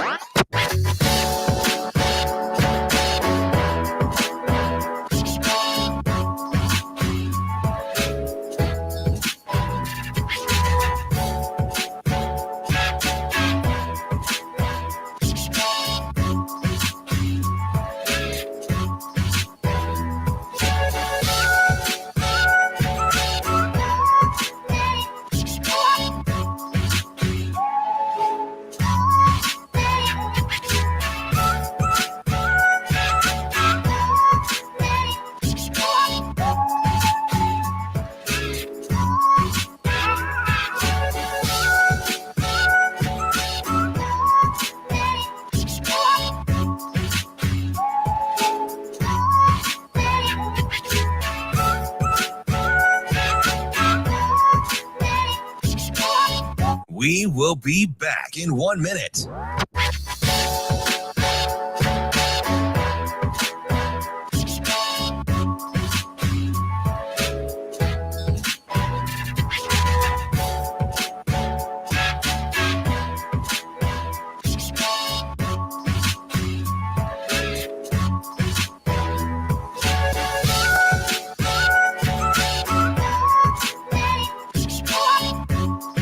We will be back in 30 seconds.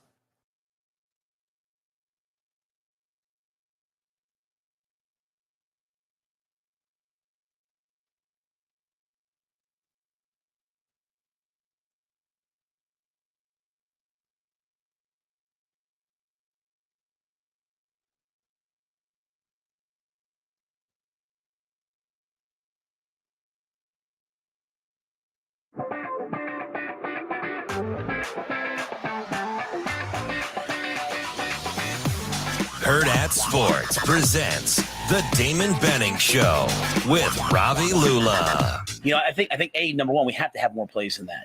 So only 3 drives in the first half. Some of it being the new clock rules, but a lot of it just being kind of the flow of the game early. And I think that's when you see college football. Even the great game versus TCU and Colorado. I mean, it was 14-14 and 14-17, ended up 48-40. So a lot of scoring is going to happen in the second halves, right, as teams kind of get into a rhythm. So I think for us, it's converting third downs, not turning the ball over. When you have 4 turnovers, you're going to have less plays, obviously. And then on defense, challenge those guys to be good on third down. I mean, you look at what Colorado did in the last game. I think they were 5 for 5 touchdowns in the red zone, and they won third down. So we have to be good on third down defense. We have to try to take the ball away. Shedeur did a great job protecting the football. Man, great segment, last segment with Michael Rose-Ivey and DB over here teaching us a little bit about football. Talking to those couple Nebraska alums made me think of Alumni Hall. I need some gear, baby. I need to get over there, get me some gear, because that is the ultimate Husker shopping experience, the best and largest selection of apparel for the whole family, from Adidas to Champion to Columbia. You can get gifts, accessories, anything you need for your tailgating. As always, UNL students, faculty, and military always get 10% off in store, and you can earn cash back with your Hall Pass rewards. Only type of Hall Pass we'll be using. I need to get a quarter zip. They were going to send me one. I need some of those smots. And it was too, those are sweet. I love those, man. And it was too small.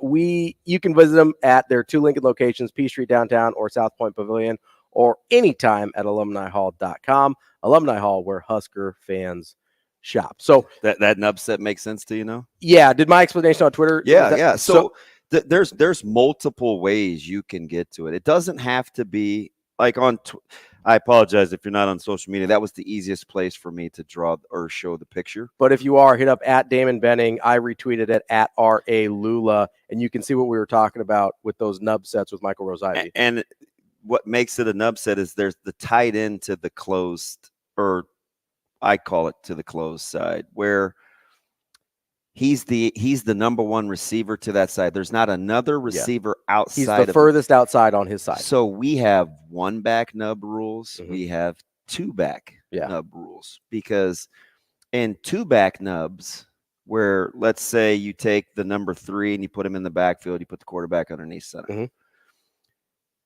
We don't always want to spill. We're a spill defense. We don't always want to spill it to the corner. When you think so Michael Rose-Ivey said box and spill. Think about boxing as keeping the fire in the fireplace. You want to keep it in the box. So he's forcing middle. You want to keep everything inside. Yes. Right? So inside the box. Travis Hunter is boxing. He is trying to keep everything inside of him. The whole run game toward the field. Inside of it. Okay. And if he's spilling, he's pushing everything to the outside. Yep. You're pushing sideline. And it's called spill because if you pour a glass of water off the table, you want it to run along the edges before it hits the floor. Yeah. You don't want the water to hit the floor directly. Immediately. Yep. Right? So you want it to run off the edges. Spill to the sideline versus boxing into the field. So if Colorado is spilling this and it goes to Hunter, you're making him fit or have to come play football in the run game. Put a hat on a hat. I think that's how you have to do it. And if he boxes it, you're going to have them outnumbered on blockers. Oh yeah, right. That's what you're saying. Yeah, that's why he says, "Hey, that's the band's playing." You're short of fit. So if you bring Hunter over, just goes outside and is like, "Oh, I kept it inside of me," you're short. Then your house calling. You're short a gap to that side. So let's get crazy here. Let's say Nebraska from the diagram you put out on Twitter. Let's say Nebraska uses that 3 receiver, puts them in motion. So you've got. So let's say the number 3 is Liebentritt. Yeah. Okay. Sure. You can short motion him. You can stop him in the backfield to in almost an H-back spot. Yeah. Now what's going to happen is see the stress guy, the CS for on defense. Now he's probably going to roll middle. Sure. As you put a guy in motion. Right. Yeah. He's going to become like a deep hole guy, but he's still off the ball. He's still 12 yards off the ball. He's still off the ball. At least. Right. Yeah. So you have downhill run game where you can run it between both E's, or you have full flow run game to the corner, or you can come back to the 2 receiver side. So you stay balanced. That's a big reason why I like 2 back run game against defenses that quote unquote want to gap you out. See how all those arrows, everybody has a fit. There's really no +1 anywhere. Right. If you don't hit your fit, you can get creased. You're in trouble. Remember the whole big thing 7, 8 years ago? Why did Bo like to 2 gap? Well, he liked to 2 gap because while you're not going to get a lot of tackles for losses, unless you have a guy like Sue or who just wrecks everything, you're going to keep plays in front of you. Right. So you won't give up a ton of like big containment. You won't give up a ton of big runs. Yeah. But if teams are patient, it could be 3 or 4 yards a deal. So to put it in my first language, it's more like a pack line defense, a two gap. 100%. As opposed to 100%. Bennett is a two gap guy. Is a two gap. Yeah, if he's coaching football, he's a two gap guy. He's a two gap guy. Okay, perfect. So that's putting it in language I understand. I like this. Right. So like there's lots of things that I was just surprised. Like if you don't want a guy out on the field or you don't want to play to his strengths, it has to be intentional. Yeah, force it. You force the issue. It has to be. You can't just hope he gets tired. You have to make him tired. I just wonder, because I'm not sure, and maybe it's going to take more than a year. We maybe need somebody like Stumanji or I don't know, one of these, my guy RDK, one of these crack statisticians. I think with the new rules change, I'm tempted right now to say time of possession. I already think it's a little overrated. It's more about points per possession. Sure. But time of possession could become extremely overrated. Yeah, I wonder in a game like this if it's I just don't know how it's going to play out yet. Yeah. I just wonder in a game like this if it's because you do probably want to keep Colorado's possessions limited. So it's, I don't know, man. You don't know? Am I giving them too much credit as a dynamic offense? See, I don't know. Because if they really are, so yes and no. Okay. This is because if they're really dynamic, you probably want to limit their possessions, right? Yes. So what's your hesitation? I'm curious. Okay, so let's take Bellevue West. Okay. Right. Dynamic offense. A lot of playmakers. Potentially, right? Yeah. I'm not so much worried about not letting them have the ball as much as I am about not giving up big plays. Sure. So, but if they don't have the ball, it's hard to make big plays. Yeah, but right? I don't give them best case scenario. Keep it in front. Sure. Right? It's hard to put together 10, 11, 12 play drives. Sure. Right. So like just statistically speaking. So, I mean, I don't know. We don't have the ball a ton sometimes, but we score a lot. So you'd want to limit our big plays more than you wouldn't want us to have the ball, because sometimes we look a little I get it. Sometimes people watch our offense and they're like, they're okay. Yeah. Right. They have playmakers. We still haven't had a game. Well, I don't know how many catches Caleb had the other way. 7 against Grand Island. Okay. But like, we don't throw it a ton. No. Pretty effectively. We just try to be efficient. You don't have to throw it a ton when it's always a 40-yard bomb. So I don't know if teams are like, yeah. I mean, prep. I mean, we ran the ball 38 times. Yeah. So if I just don't know. I don't know. I'm slow to just say limit their possessions, because if they're not scoring, then they can have the ball. You can have the ball as much as you want. So it's more to you about, hey, make them on those mesh concepts, make them go with those underneath crossers, make them go with those flare routes to the outside rather than getting vertical. Make them snap it again. Right. Make them sustain 10, 12 play drives every time they want to score. Right. As opposed to TCU letting Dylan Edwards take a little flip pass and go 70 yards. Hey, how about I caught my guy off guard about yards per completion? Yeah. 10.6 for Colorado. Yeah. 10.1 for Nebraska. I'd be curious about yards per completion in the air for Colorado, because I think it would be a lot of rack yards running after the catch. Dylan Edwards, I think both of his touchdowns were just like 3-yard passes that he took to the safely. house. He had over 120 yards. And run after the catch. Yeah. Okay. I'm being safe. 60 plus on each touchdown. Okay. I think so. All right, so 120 plus. Yeah, right. It was a dramatically that number, your yards per completion number, is dramatically inflated by the run after catch, right? And listen, I'm not here. This isn't DB here for Colorado isn't a good offense, because it is. Yeah, but there's ways to defend it. I just like perspective. Yeah, this isn't LSU 2019. No, this isn't that. No, right? We've seen offenses like this before that can be effective, but you can defend them too. And I'm going to keep saying this, and maybe I'll be wrong. This isn't a varsity JV thing. No, I think it's Minnesota was not the JV and Colorado's not the varsity. But I keep like, that's how Nebraska better go 3 yards in a cloud of dust. Yeah, I don't know, man. Speaking about varsity, we've got Ty Wisdom coming up next, the Millard South head football coach here on Benning and Lulla.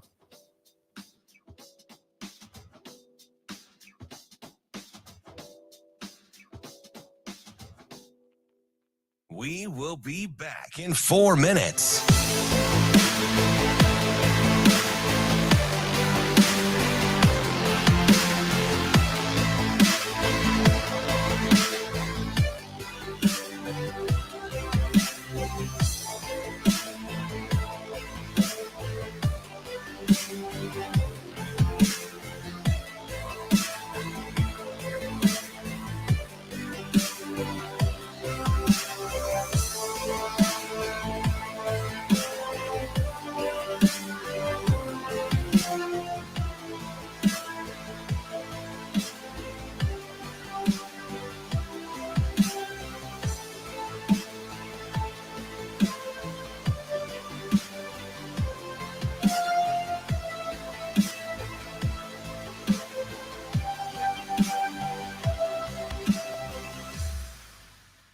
We will be back in 3 minutes.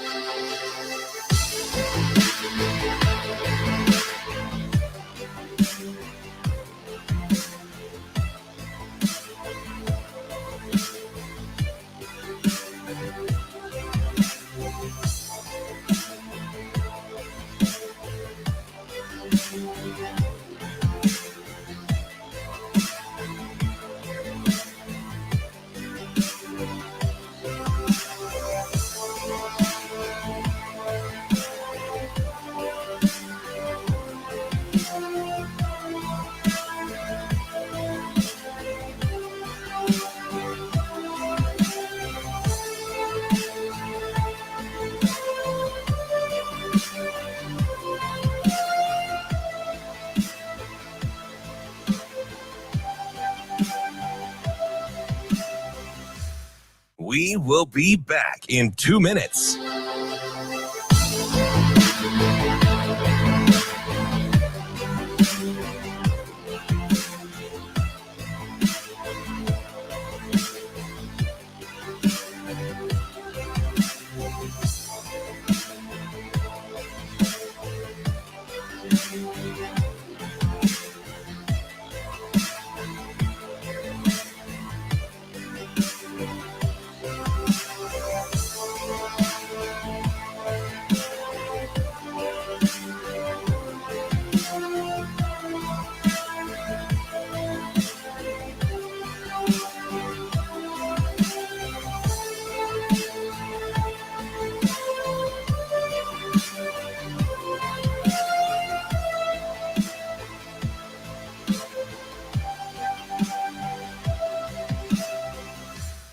We will be back in 1 minute.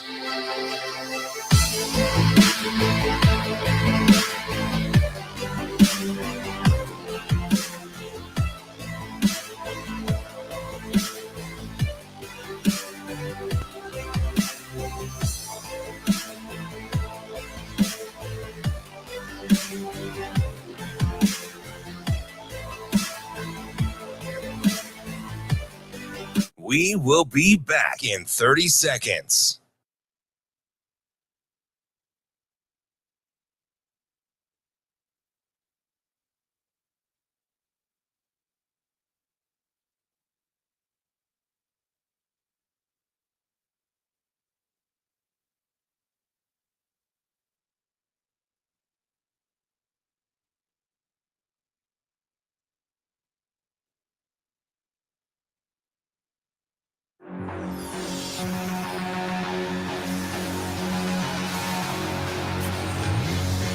Hurrdat Sports presents the Damon Benning Show with Ravi Lulla.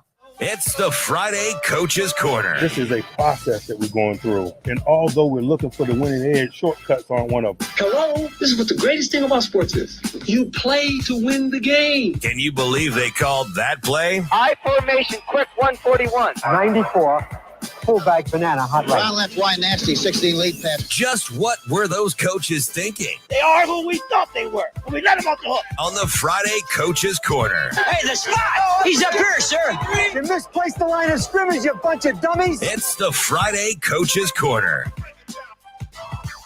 It's time for the Friday Coach's Corner here on the Damon Benning Show with Ravi Lulla. Joining us this week is Ty Wisdom. Coach Wisdom at Millard South. How you doing this morning? Good. How are you guys? Coach, good. Usually we get these guys in the first hour, man. I appreciate you making time with your teaching schedule. I appreciate you guys having me on. So, Coach, first of all, how weird is it? I'm sure you've done it before, but it's kind of weird playing an away game at your own place, right?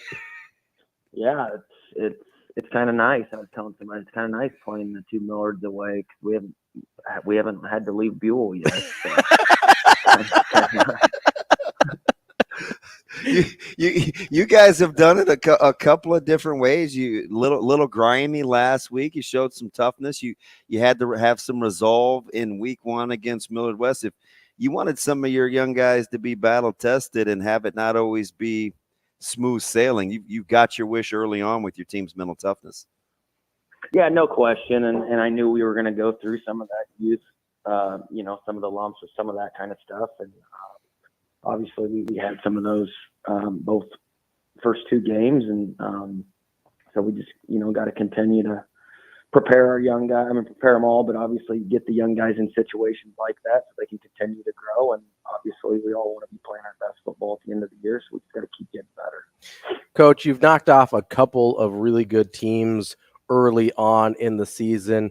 I want to talk about the game last week, though, against Elkhorn South, which was strange to say the least in terms of the way that went down. When you have a game like that where a lot of those things probably are not replicable in terms of the way things went down on a week-to-week basis, how do you take away the positives from that game without being able to count on maybe a couple defensive scores a week? Yeah, no, obviously, I was very happy with how our defense flew around and played. Our special teams were really solid. We did some good things offensively at times, stalled out, but no, you got to take the positives. Obviously, we're going to lean on our defense early this year. We have a veteran defense with a really good defensive line, front seven. So we're going to lean on those guys. We're starting 4 to 5 sophomores on offense. We play 7 to 8 of them. So we knew going in early that we were going to go through some of those growing pains, but these kids can play. They'll just keep getting better each week. And, hopefully, like I said, by the end of the year, they're not flinching. There's lots of things about your personality that that I appreciate, right? So very competitive, a very good offensive mind. You don't put up with a ton. And I can always appreciate that. How difficult or maybe not is it to know that you're good with concepts, your passing game is really good, there's some intricacies, but you play really good special teams and you have to play good defense. Are you patient with you, knowing that there are lots of things that you're good at that we haven't really seen evolve yet, but probably will at some point during this season? Yeah, we actually talked about that as a staff after I was talking to them on Sunday, and it got to the point where Elkhorn, last week they were not moving the ball at all after the first series, and it got to the point it was 23-0 at half, and at some point you got young, it's about managing the game, and that's on me as far as, okay, this is when we're going to take our shots, this is when we're not, and it's really the second half. We just got to manage things. Hey, we're playing to obviously to win, but also managing the game and knowing that, hey, special teams are really good, defense is playing great, offense, let's just manage. Coach, looking at tonight's matchup with Millard North, obviously they're going to be hungry for their first win of the season, but their record may not be indicative of their talent. They've got some playmakers and guys like Vermoss and Mooberry that can certainly hurt you. How do you keep your team kind of focused on the task at hand and not look too much of that 0-2 record against Millard North? Yeah, I don't think there's any it's Millard on Millard, so you throw out records. That doesn't matter. They beat us last year. We laid an egg. Our number one goal for this team this year was dominate Millard. You can't do anything unless you get out of your own school district. And so we need to dominate Millard. Took care of business week 1. Obviously now it's here. Our guys are focused. We got good leadership there.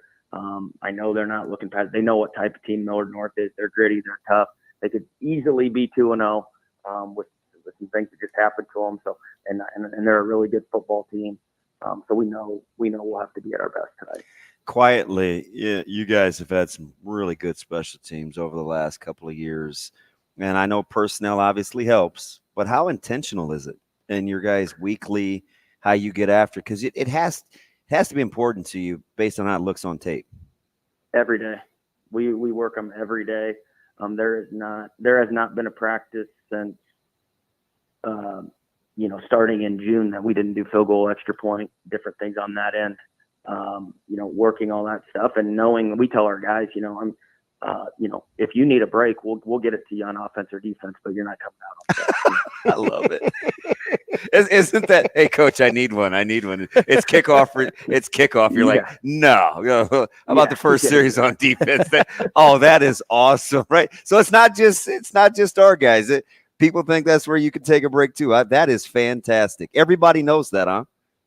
Yep.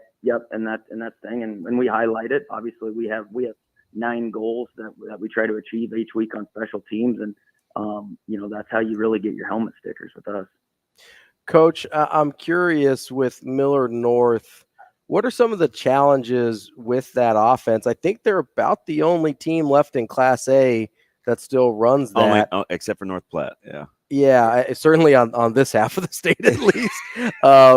What are some of the challenges in facing an offense like that where this is not something your guys have probably seen a ton of, especially the young guys that maybe haven't been in there in the last couple of years?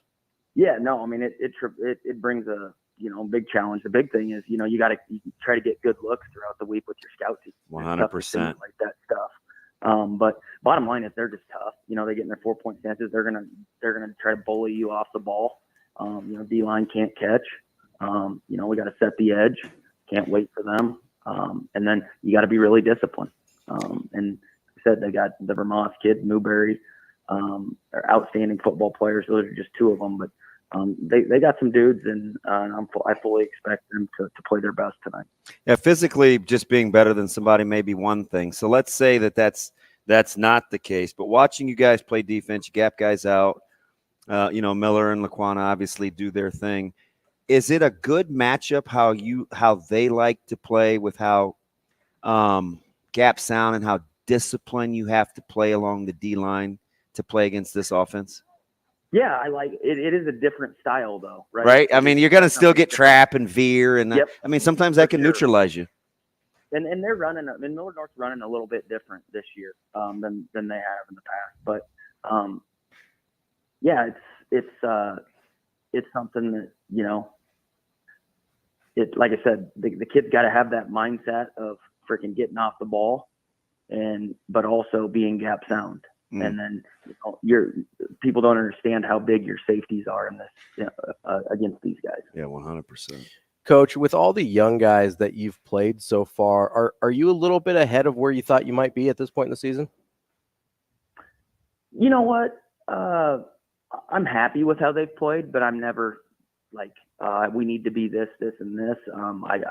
I have high expectations for these guys, and they know, that nobody cares whether they're sophomores, freshmen, seniors, whatever. They're playing on Friday night, so you better grow up fast. And like my dad said before we went out, he's like, "Wish you were wearing red pants." I said, "Why, Dad?" He said, "So when Jet pees his pants, nobody will know."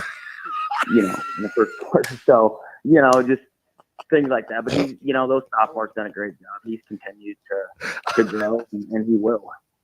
So, Coach, that's hilarious. You're talking about Jet Tamala, your young quarterback. So one of the things, and I think I said this to you last year, just talking kind of off the cuff, I said, one of the things I really like is you kind of no nonsense. You're hard on your quarterbacks, and they receive the instruction well. And I said, you have to be able to build relationships to coach guys as hard as you do. Are you? They got to be pretty pleased that they know you care for you to be as let's call it that, task oriented as you are with your quarterbacks. Yeah, I mean, I hope they do. I try to spend as much time with them as I can. This morning I couldn't go early because I was at breakfast with our 4 captains and just doing different things on that end as far as just spending time with them, being around them, not just when it's football, always being in the weight room with them and just putting in the work with them.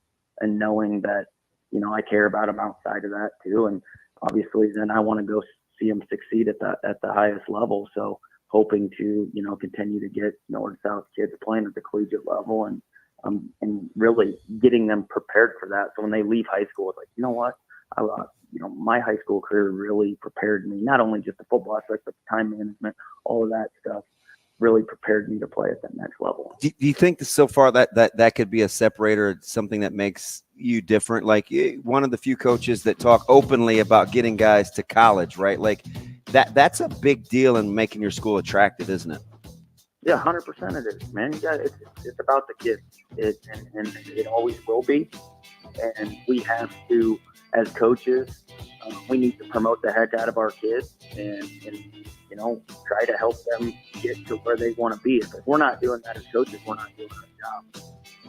Coach Wisdom from Good Millard stuff. South. I'm going to say good luck the rest of the season. I'm a Millard North guy, so I can't wish you good luck tonight. But the rest of the year, I hope you do great, Coach. Yeah, do work tonight, I Coach. appreciate it. Good luck tonight, Coach. Hey, appreciate it. Thanks. That's Coach Ty Wisdom from Millard South. We've got Mike Sautter coming up next. We'll be right back in 4 minutes.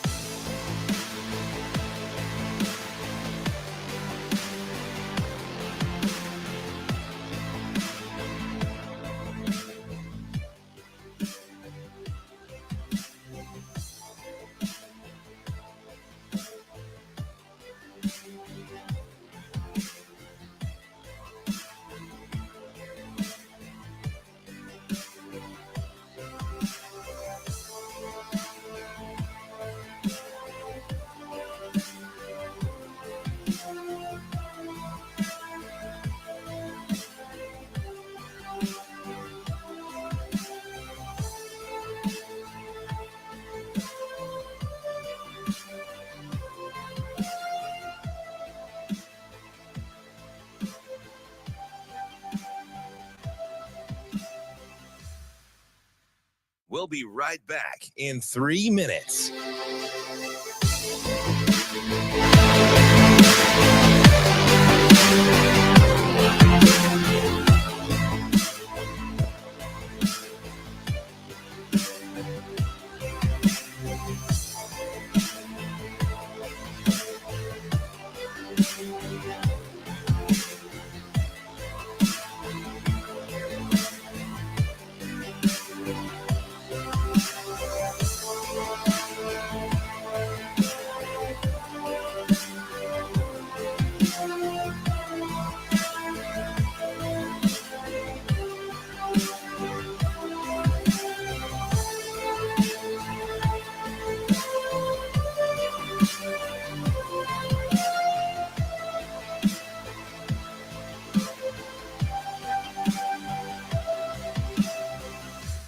We'll be right back in 2 minutes.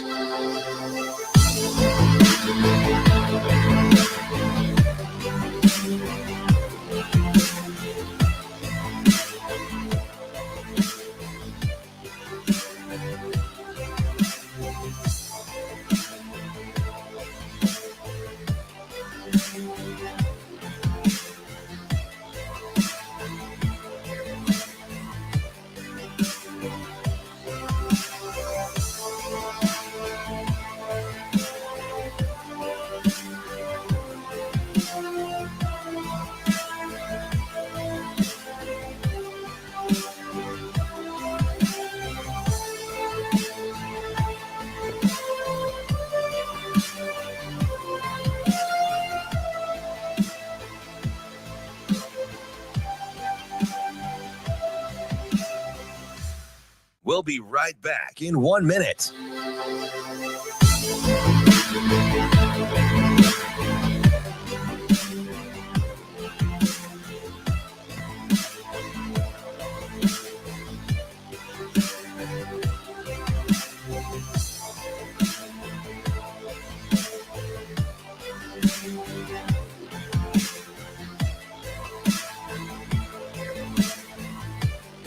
We'll be right back in 30 seconds.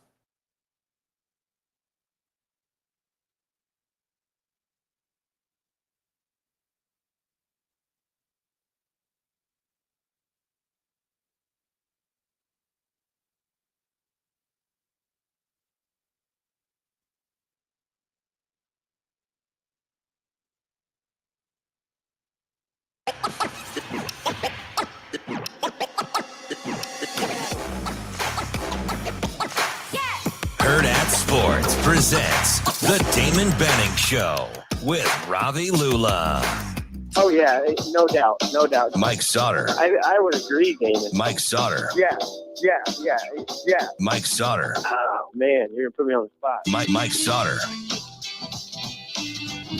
All right, kicking off hour number 3 on the Damon Benning Show with Ravi Lulla. We've got our friend Mike Sautter here at the Hurrdat Sports Bar and Grill.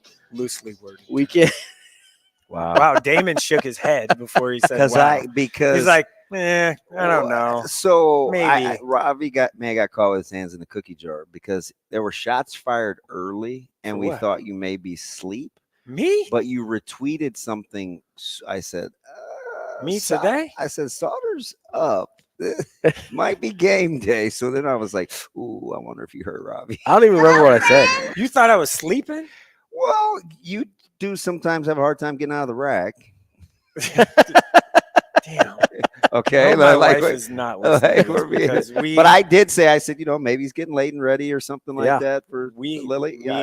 We had my wife yesterday even told me, I don't understand why you just can't wake up. And I'm like, listen, I'm a stay upper, not a wake upper. I would rather stay up till 3 than wake up at 5. Well, I get it. That's just who I am. I just don't wake up, and she wants a little more help with the kids in the morning. But today I woke up because for some reason we had a couch delivered for our basement, which, oh my God, can't wait for Monday night. So you can lay on it or what? Or is it getting delivered? Jets. It got delivered this morning at 7:30. Oh, that's early. Good on them. Yeah, so I had to wake up, like 6:30. And when I saw the early retweet at like 7:01, I said, "Uh-oh, he's up." He's up. I don't even remember what I said. I'm ready to rock and roll today. You were in Lincoln last night? I was in Lincoln last night. It was good. That's a little bit of a surprise, kind of. A little bit, yeah. Papillion Levistic played flat. They came out flat. They weren't. There was like 12 students in the student section for Papio. It's not that far. I mean, I get it. Like it's past 108th Street. It's only a 42-minute drive from Papio, though. It can't be that far. No. But like that, I was a little disappointed with that effort by. When a lot of Metro teams go to Lincoln, they don't travel. I get that it's not a far trip, but in my experience, they do not travel well. Yeah, it's weird. It's just that's a much needed win for Southeast. Much needed. Gave them confidence, right? Their defense played lights out. They really did. I mean, held that Papio team to 7, held Prestito down and the running game down, and then they just. How does Papio get Ingerson the more touches? Don't throw the ball like he's 17 feet tall. That will help. He's only 6'7". They couldn't. Standing on the beach, throwing it into the ocean, they could not do that last night. Skipping rocks, all that stuff. And he'd been very efficient at quarterback spot up until that point. It wasn't great. Yeah, it was not good. So just and if I'm being frank, Papio came out really flat. They really did. The effort on the side, I was standing on their sideline, and it was flat. They were dead. It was almost like they didn't want to be there, or they just figured, oh, they're 0-2, we're 2-0, we're better, we're gonna win, something like that. It was very flat. And Southeast found enough offense somehow, barely to get the win. I mean, it just that had to be. I think you got to give Cash Boone back though. It was really the first half. Schaefer was there for the first half, and I was looking at I go, this feels pretty quick. And there's a minute left, and it was 7:36. I believe it. I totally believe it. And I was like, yeah, this moved quick. Like it was a 30-minute first half. And then, it was homecoming, so it was like a 25-minute halftime. So halftime was longer than the first half almost. But Southeast needed that win. They're good. They're big up front, like they always are.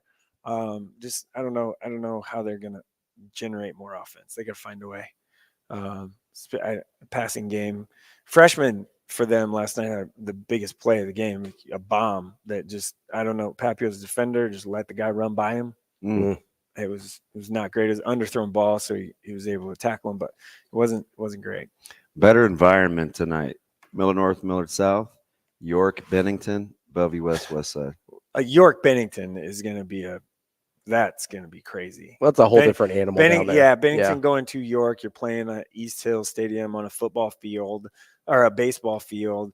The bleachers are in the end zone on the home side. They come out with the smoke underneath in the middle of the bleachers. York does.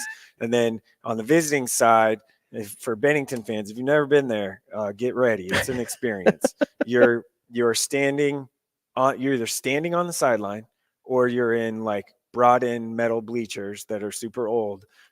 And those bleachers are in the infield of the baseball field that you're playing. There's an on. old school little league field. Huh? Yeah. And then if York scores a touchdown, don't be on the east side of the end zone, because they fire a cannon from the National Guard Armory that will make you jump out of your shoes, like I did once. I was standing right in front of it, and I thought like. And Bennington's coming off a gritty, gutty one against Plattsmouth. Yeah, they're going to need it again, I think, tonight. I think defensively, I think it's like if someone scores 21, I'll be a little surprised. So Bennington not getting anything easy really in the season defense here. Well, the schedule was such small number of teams in Class B. The schedules are tough. Yeah. Bennington's defense is really good. Kyler Lordson's really good. I'm a big fan. Like, he's not just a really good wrestler. I'm a big fan. Really good. He had 106 tackles last year. He's a great tackler. You think he's not used to double-legging guys in space? He's a great tackler. Like, he will get your ankles. Yeah. Like, on a football. Like, you ain't getting by him, no matter what. He's a great tackler. And tough kid. So, that one will be pretty interesting to see how that shakes out. How's Millard North emotionally to you feeling? How's Millard Seems North? to be a lot going on there. Yeah. How's Millard North going to score 14 points tonight? I'm not sure. I think they're going to struggle to move the ball, especially against that defense and that front, which we've talked about so much. And you talked to Coach Wisdom about it too, but they're up front. They're so good. Well, they've struggled to move the ball in each of the first 2 weeks as well. Oh, I thought you were going to say for about 6 years. Well, I was trying to be generous here. Just throwing shots over here. Wow. No, I mean, they haven't. What was the look on my face? They haven't, though. I mean, it's and it's not a knock. So this is kind of after they lost the first game. People were like, "Oh my gosh, Fred Petito needs fired," I saw, and someone said to me, and I was like, no, he doesn't. Like, they just won a title in 2015 or 16. It isn't that long ago. Mm-hmm. Like, if you think about it. So I mean, the man deserves to go out how he wants to go out. Sure. That's all I'm saying about that. He absolutely does. Now, I just don't know if that matchup is really good for them tonight up front in particular, because clearly Millard South's defensive line is better than Millard North's offensive line, clearly. Yeah. But they did find a way last week to get Vermas and Newberry the ball. And those are your best athletes. Which was a big improvement from week 1 to week 2. Yeah. Where they just did not get the ball. I think they had 2 total touches between them. It wasn't great. Which is not good. And that ankle with Vermas, what does that look like, right? So Germany's beating US in World Cup. I think he's okay. Get out of town. I think he's okay. I called Ravi immediately Friday night to get the rundown on Millard South, Elkhorn South. Millard South put it on. No one saw that coming. Well, it was such a weird game. Now that I've watched it, the score is misleading. Yeah, but because you had a pick set or whatever. I just don't know when you're going to see a game like that with like Murphy, Miller, and Laquana. Yeah, up front. Yeah, the dudes were like living in the backfields. Yeah. Well, and Millard South's defensive Murphy line is kind of an afterthought. He's really good. Yeah, he's an afterthought. Well, and Millard South's defensive line did dominate Elkhorn South's defensive line. Like that was offensive line. Yeah, that was the thing that was pretty constant for them. I said it after I went to Millard South's practice. I said it. Millard South has the best defensive line in the state. I think West Sides is pretty good, but I think of course I won't agree, but yeah, I think they're really they're up there though. I mean, for sure, I think they're 1 and 2 for a non-Millard South guy. Yeah, there's zero bigger fan than Laquana. I've said that for 2 years. He had what was it? Hey, and he's a nice kid. He had 6 tackles for loss, a fumble recovery or interception for a touchdown, and I think he had like 14 tackles or something. Listen, last week. so at your 7-on-7 deal this summer, Like, the kids were kind of eating lunch, and I had a lunchbox with Zoe because she was with me. I went and sat with Laquana and just talked to him. You know what I call him? If people have seen him in Fernando? person. What do you call him? No neck. Oh, I like He's got no neck. We just chopped it up. He's just a so it's me, Zoe, and him. Yeah. Kind of awkward. But we had some downtime, right? Like I wasn't doing anything. They're like, is that Shrek? Zoe was like, Hercules. What are you expecting tonight with the district traveling to down 75? The district? Yeah. Is that what it's referred to now? Is that like the Ohio State University? No, just the district. The district 66. What am I supposed to say? That doesn't have anything to do with my confidence. Don't try. No, don't be that guy. When's the last time Bellevue West has been a clear underdog? When is the last time? It's been a long time. So let me ask you something. So I think, I mean, let me ask you something. And I understand. I heard someone. It wasn't me. I heard someone within the last 36 hours. It wasn't me. I didn't say this, Coach Huffman. It wasn't me. That it's gonna go bad, real bad for Bellevue West. Let me. And I was like, you think? I was trying to explain this to Ravi, and I really couldn't on Tuesday. Mm-hmm. I said, I understand fully that we're the defending state champs. But why is Bellevue West so hunted? Like the Bulls, I get it, right? They were talking about ring season and stuff like that, but for a team that was coming off a 7-4, and they kind of have embraced it, but like everybody wants to get at them, but it should be us. Yeah. I think it's probably because of the run that the three got over the summer. You think that's so? I asked him. He said, "Is it a quarterback deal?" And maybe it's a Nebraska deal, but we like Nebraska. I think it's there's the jealousy part. Okay, that makes sense. I think that's why. Yeah, I feel really good about the jealousy part of that. Okay, I can vibe with that. Which is too bad, because and I don't know how they feel. I can only control what we're doing. Yeah. But it like their level of animosity, they should be hunting us, but we want to hunt them. Like I don't know what made it so for you. But I'm not asking our guys like, hey, why is this so personal, right? I'm just the kids going to be kids. That's why I think it's a jealousy thing. Is it? Okay. That's what I would say. I think it's jealousy, but I also think I do think it's the quarterback thing. I think because of how celebrated Kalen was over the summer, especially with the Elite 11 stuff and find out tonight. Going to the Nebraska offer and getting bumped up to a 4-star and all the stuff with DK, right? He was very celebrated over the summer. Your guy coming off was playing baseball like kids should be doing multi-sports. Coming off of a state championship. Who's my guy? A-Train. Oh, Anthony. Okay, Yeah. Okay. Coming off a state championship, coming off of 2 straight state championship appearances, has improved dramatically from sophomore to junior to senior year as a quarterback. Kind of an afterthought in terms of Division I quarterback, especially compared to DK, right? Okay. If that's your guy, you think? General public. Right. But if that's your guy, if you're in the locker room with Anthony Rizak, and that's your guy, and you know how good he is, and he's not getting any of the run that Daniel Kalen's getting, you feel some kind of way about it, don't you? I would. Yeah. If that's my guy, listen, I would feel some kind of way about it. General public or the recruiting analysts that don't actually go to games. So I'm probably. I like how you blew that off. Don't blow that off because that's real. It is, but I don't know if he okay. So, but you know what more is puzzling? Like you were just talking about Miller and Laquana, like Campbell, JQ, and RJ's really Andrew good. Nilsson, RJ's really good.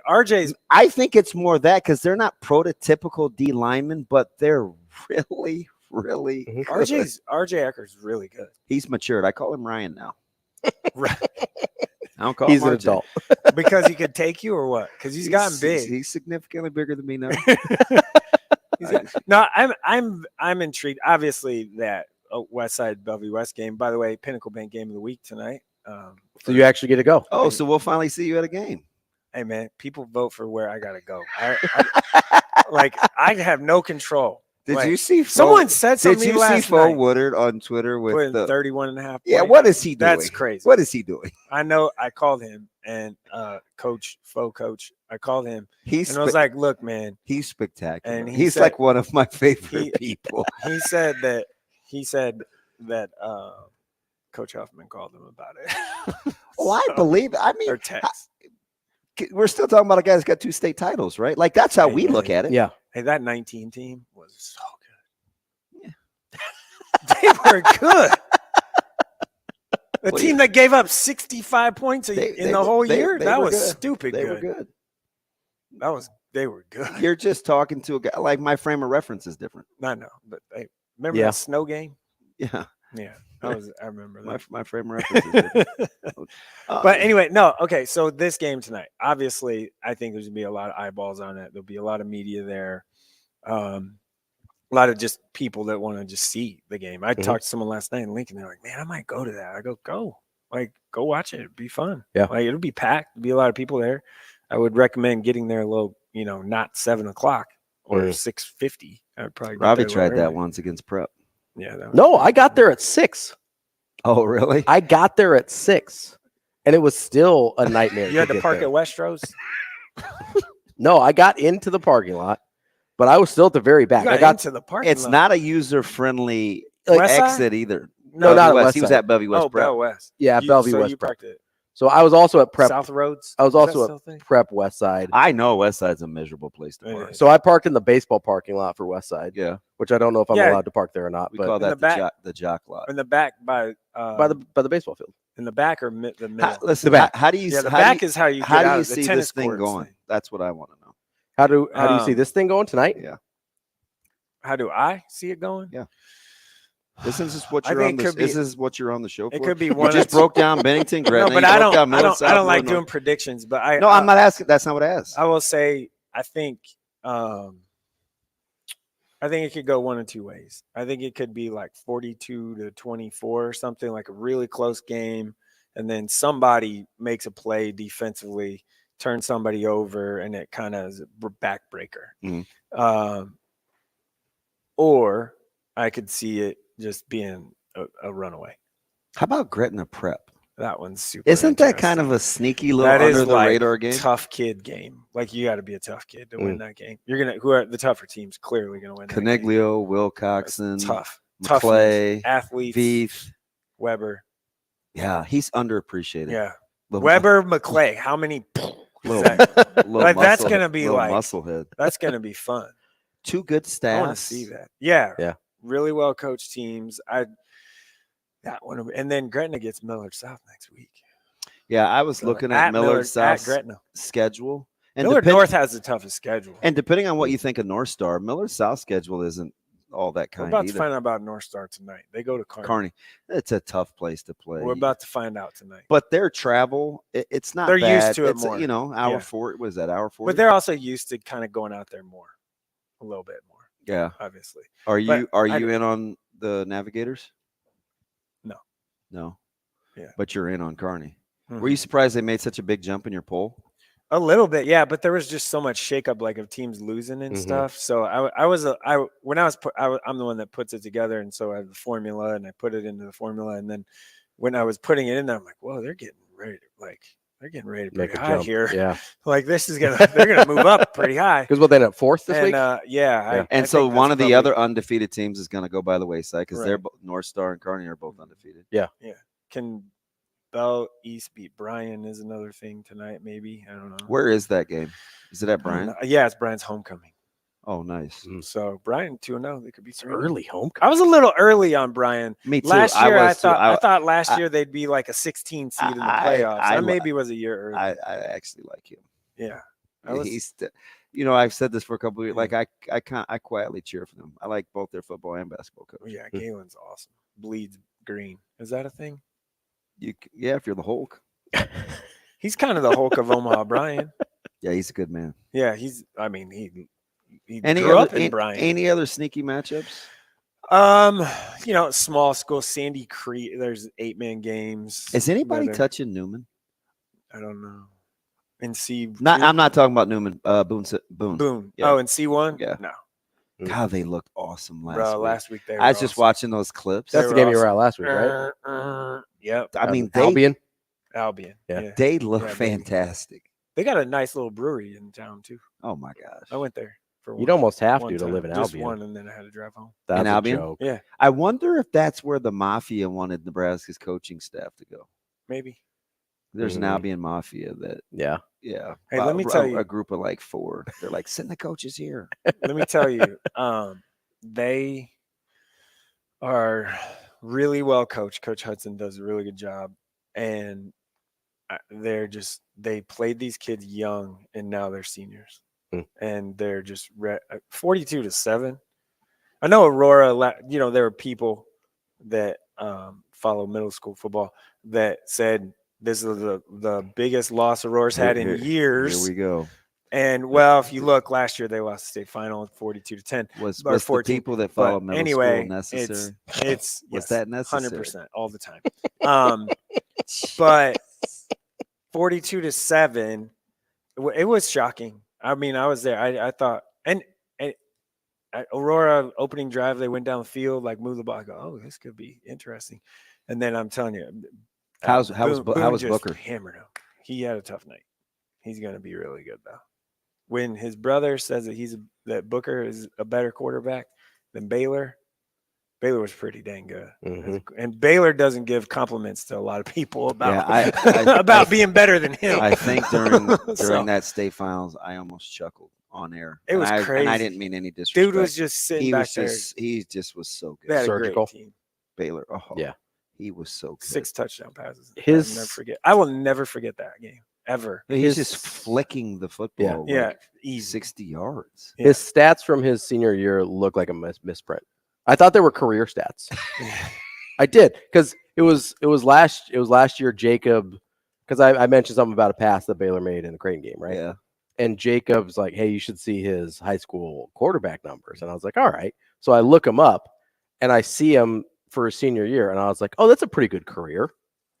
And then I figured out that those were single season numbers. And I was like, what the stuff I can't say on radio. Hey, another C1 game. So this is no one who had this before the year. Ashland goes to Aurora. One of those teams are going to be 1-2. Yeah, I know.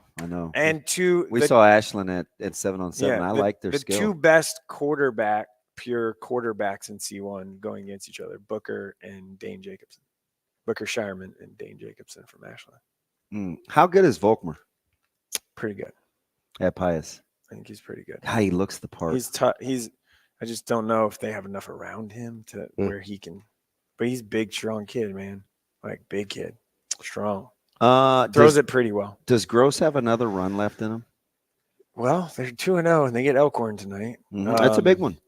Pretty big one. We will have visuals of that. We won't have anyone there, but we'll have someone there kind of covering it for next day stuff. So that's like the biggest game in Class B in the Metro, I guess. So it'll be gross. I love Coach Van Houten. He's a good dude. He is a really good dude. He's a good man. And if he can back it up after that big senior class this year, then he's got it rolling. Okay. All right, coming up next, we still have to get to our keys to the game for Nebraska, so we'll do that. There's a game tomorrow? Run the damn ball. That's the key to the game. Run the ball. And then we'll wrap up the show with our friend Matt Verzal. That's Mike Sautter doing whatever he's doing. More of Benning and Lulla coming up next.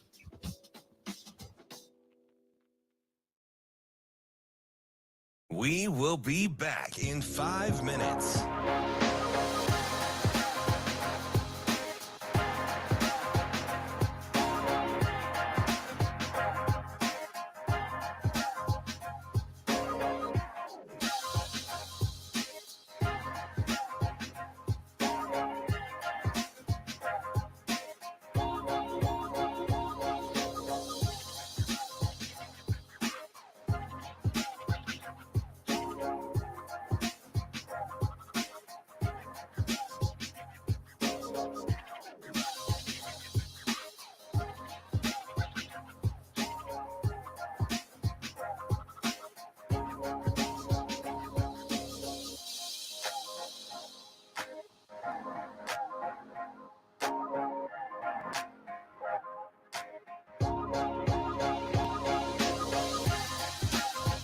We will be back in 4 minutes.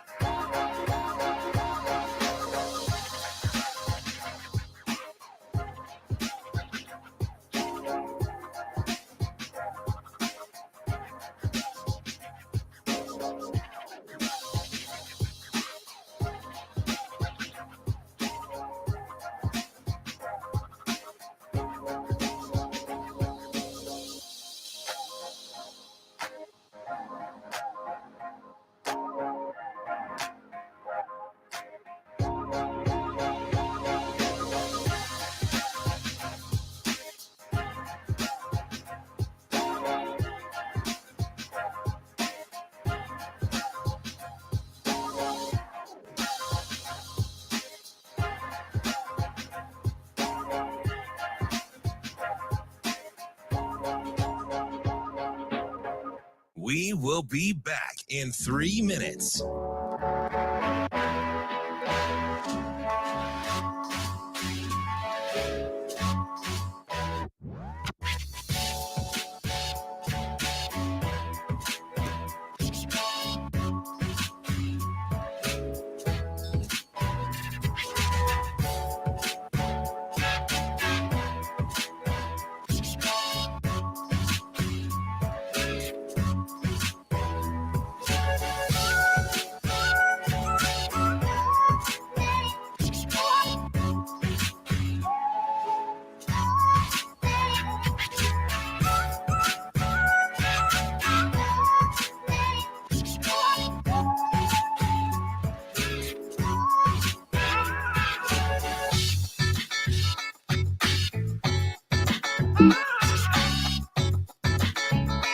We will be back in 2 minutes.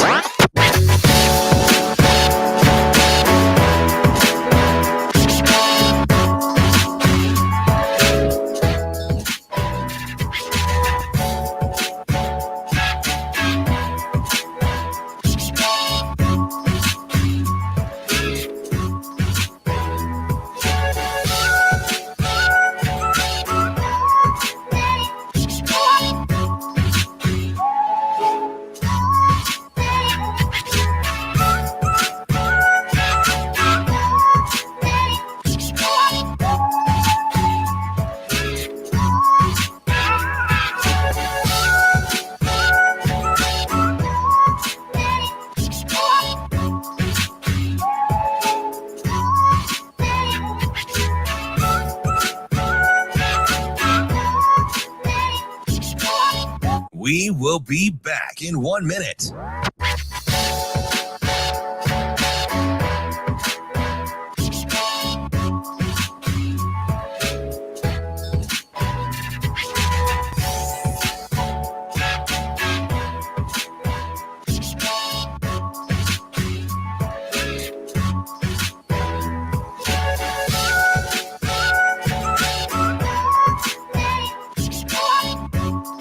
We will be back in 30 seconds.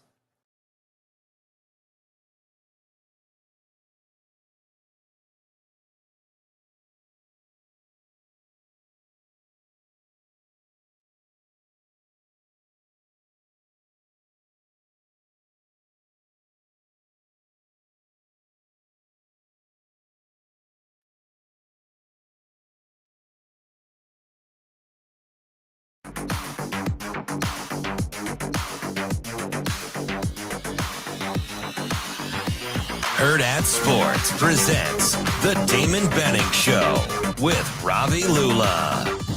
There's still a beat, a continuous pulse of hope. Valiant Manis delivers sideline, intercepted. Wow, Omar Brown. Yes, there still can be life to these Huskers. Best thing we can do is just model what it means to be a Lion out there. With week 1 in the books, history is still on the line. It's a touchdown! Wow! Alex Bullock wide open. Nebraska makes chicken salad. Now the scene shifts to Boulder and Coach Prime as the Huskers look to rekindle a rivalry from decades gone by. And I said up here before you and trying to pour into you so much and try to teach you about your time, and some of y'all get sensitive when I'm just trying to push you into your destiny. I've had my time. This ain't about me. This is about every last one of them. This is exactly what I'm saying to the team. I'm saying, like, make it football, right? Like, all that's what it is, right? But it's still going to come down to blocking and tackling. Huskers, Buffaloes, this Saturday in prime time. Go Big Red. Jerry Godowski, the quarterback. Looking pass, setting up a screen. They go to Carpenter. He gets away from Salavia, cuts back to the middle. He's got Rose inside the 40, inside the 30. He's going to score. Nebraska on the first play of the day. Calvin Jones, he's going to go. And the Huskers are now first down at the Buffalo 14-yard line. Into the middle, Schlesinger, touchdown. Let's hear one for the big old fullbacks. Jay Foreman is now in the game at middle linebacker for Nebraska. Rochelle Troutman is the single setback. Trip receivers, 3 to the right. One of them, Ray Caruth, goes in motion to the left side. Here's Coy Detmer dropping straight back in the pocket. Rifles a pass. It was tipped. It's picked off by Foreman. He's at the 15, 10, 5. He'll score! Brown for the win. The kick is up. And it is good. He got it. Nebraska wins it. 2nd and 10. Pocket to the gun. Gets a snap. Sets, throws, batted down. Intercepted it. Number 2. Sue to the 20, 15. Pockets traps him, knocks him. Touchdown, Sue. This is an attempt of 57 yards. Does he have enough? Is it long enough? He got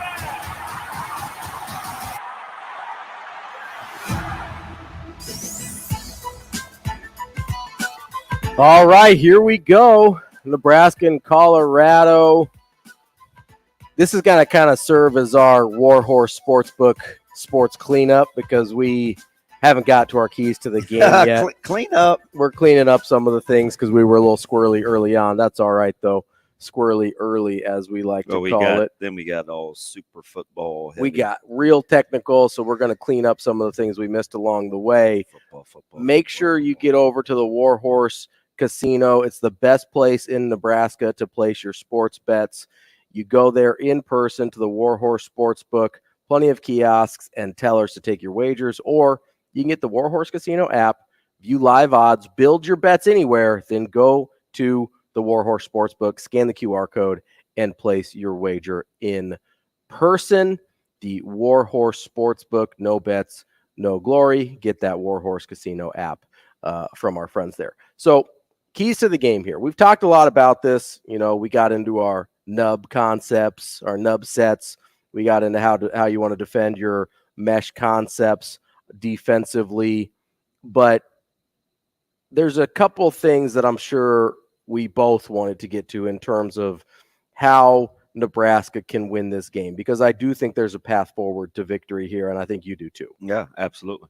So for me, there's some obvious things, right? And maybe they're not obvious. Okay, we talked a lot about earlier how a lot of people are talking about, hey, let's control possession and time of possession and stuff like that.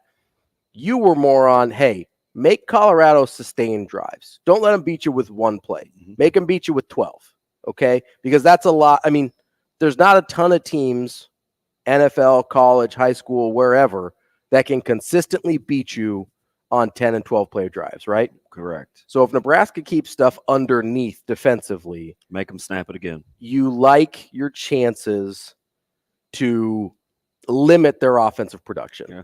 Is that accurate? You want to limit, you always want to keep points per possession down. Yeah. I mean, that's the name of the game. So that's a big thing for me is make Colorado sustain drives. Make them do it the hard way. Right? If they're going to beat you, make them do it the hard way. Don't give them the easy, big play, broken tackle, 70 yards to the house for Dylan Edwards on a ball that was only in the air for 4 yards, right? Because that's what we saw against TCU. Yeah. That's what we saw against TCU. The other big one we talked about earlier, that's a key to the game. So make Travis Hunter tackle. Make him play in those run fits. At least exert himself physically. Yeah, right? Because if you're exerting physically the way that we think Nebraska can make Travis Hunter exert himself physically on defense, I got news for you. He's not playing 120 plays because he is going to be beat up by the time the end of the game comes around. And that's where we talked about with those nub sets being useful in forcing him. Just one of the ways that I think you can make him fit in the run game. I just wanted to give an example. Force him to fit the run game.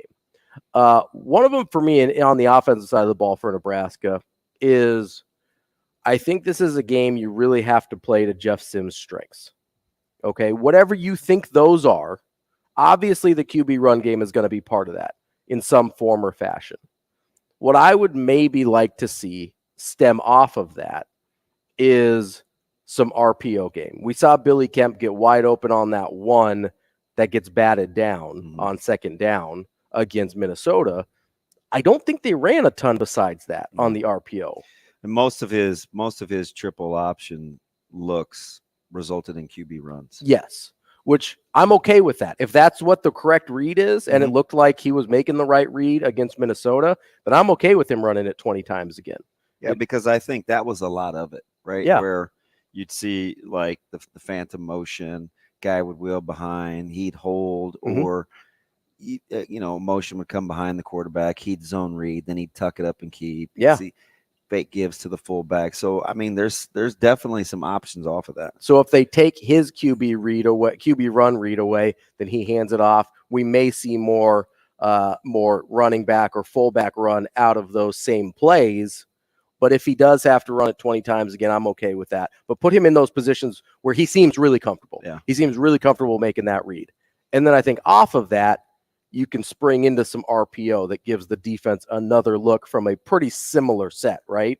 Where he's still making a read on whether to hand it or to keep it, but then he's got that pass option as well to maybe get himself in a little bit of a rhythm throwing the ball. Yeah, I think, to be fairly specific, I think for me, it's third down conversions and third down stops. That's number one. I mean, winning football is getting teams off the field on third down, and then limiting drives, them to about a less than 35% conversion rate, right? So that's obviously tough to do. And when you're on offense, you want to convert above 40. Yeah.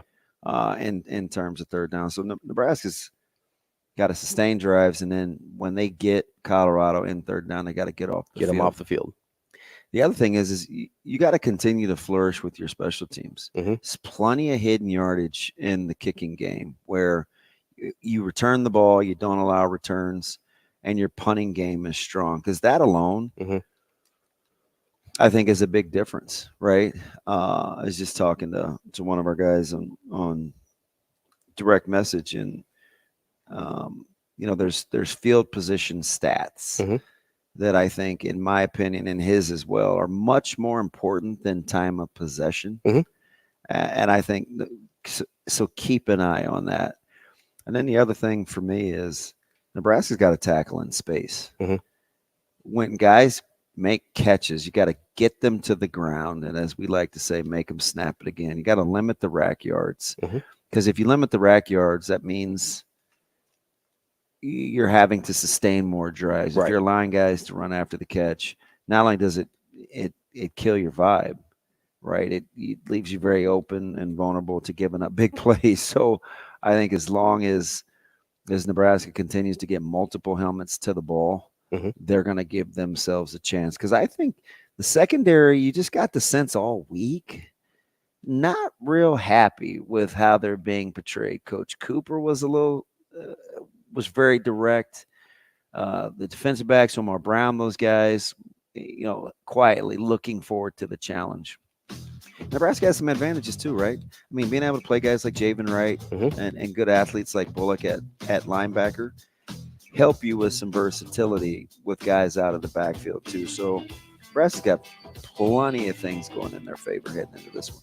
Plenty of options to defend Colorado. Those are our keys to the game. Before we get to our friend Matt Verzal, I want to tell you about Big Brothers Big Sisters. Their mission is to support one-to-one mentoring relationships that ignite the power and promise of youth. Go to mentoromaha.org to sign up and become a big. Matt Verzal coming up next.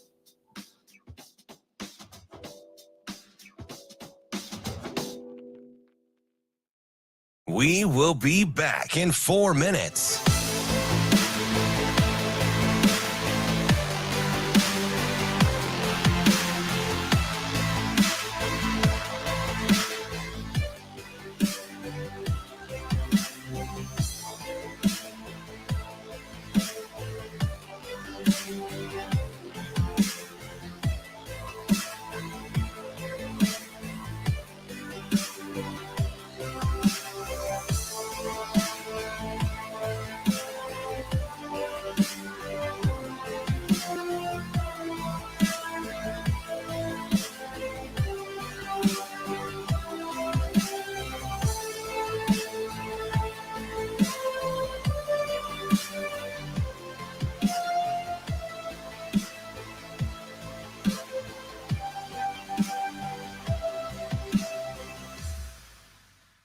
We will be back in 3 minutes.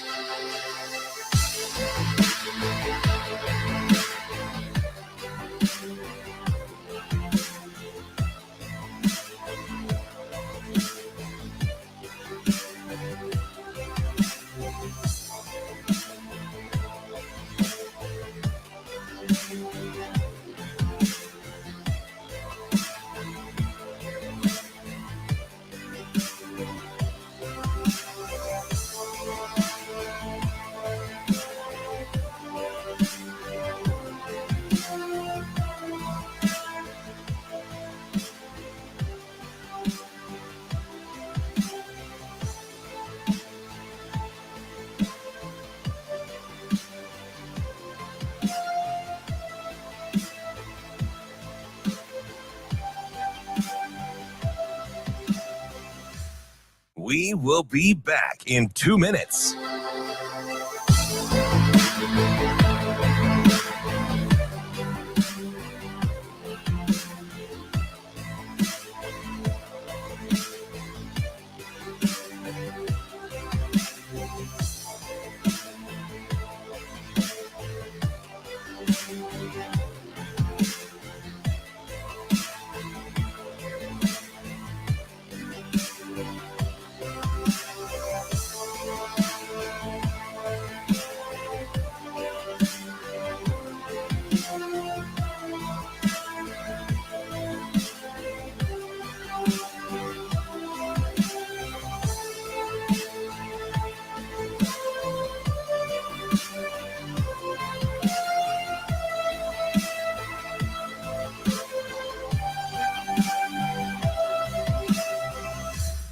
We will be back in 1 minute.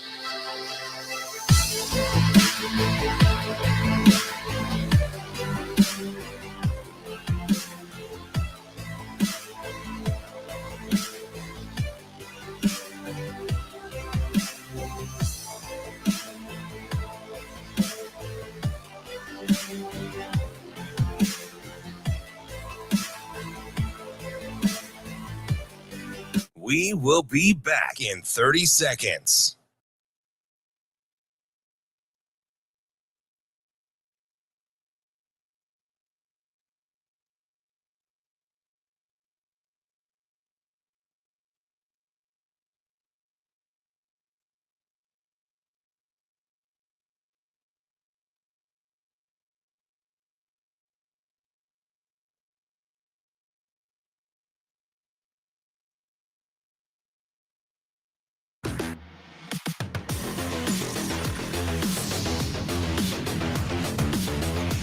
Hurrdat Sports presents the Damon Benning Show with Ravi Lulla.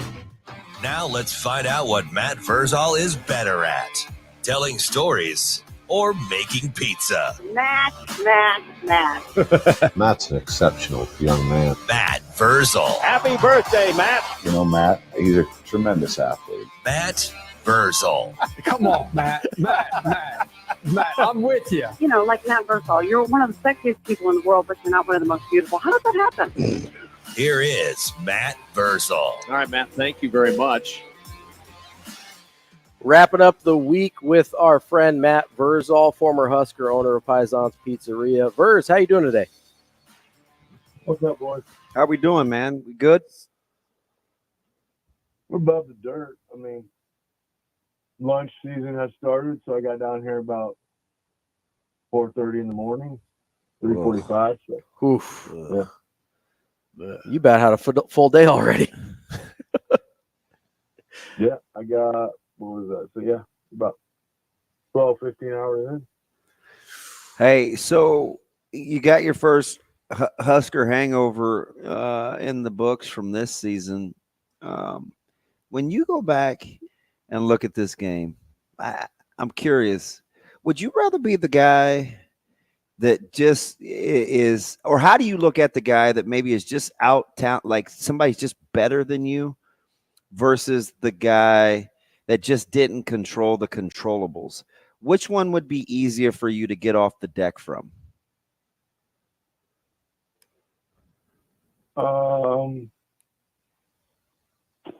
Man, probably neither.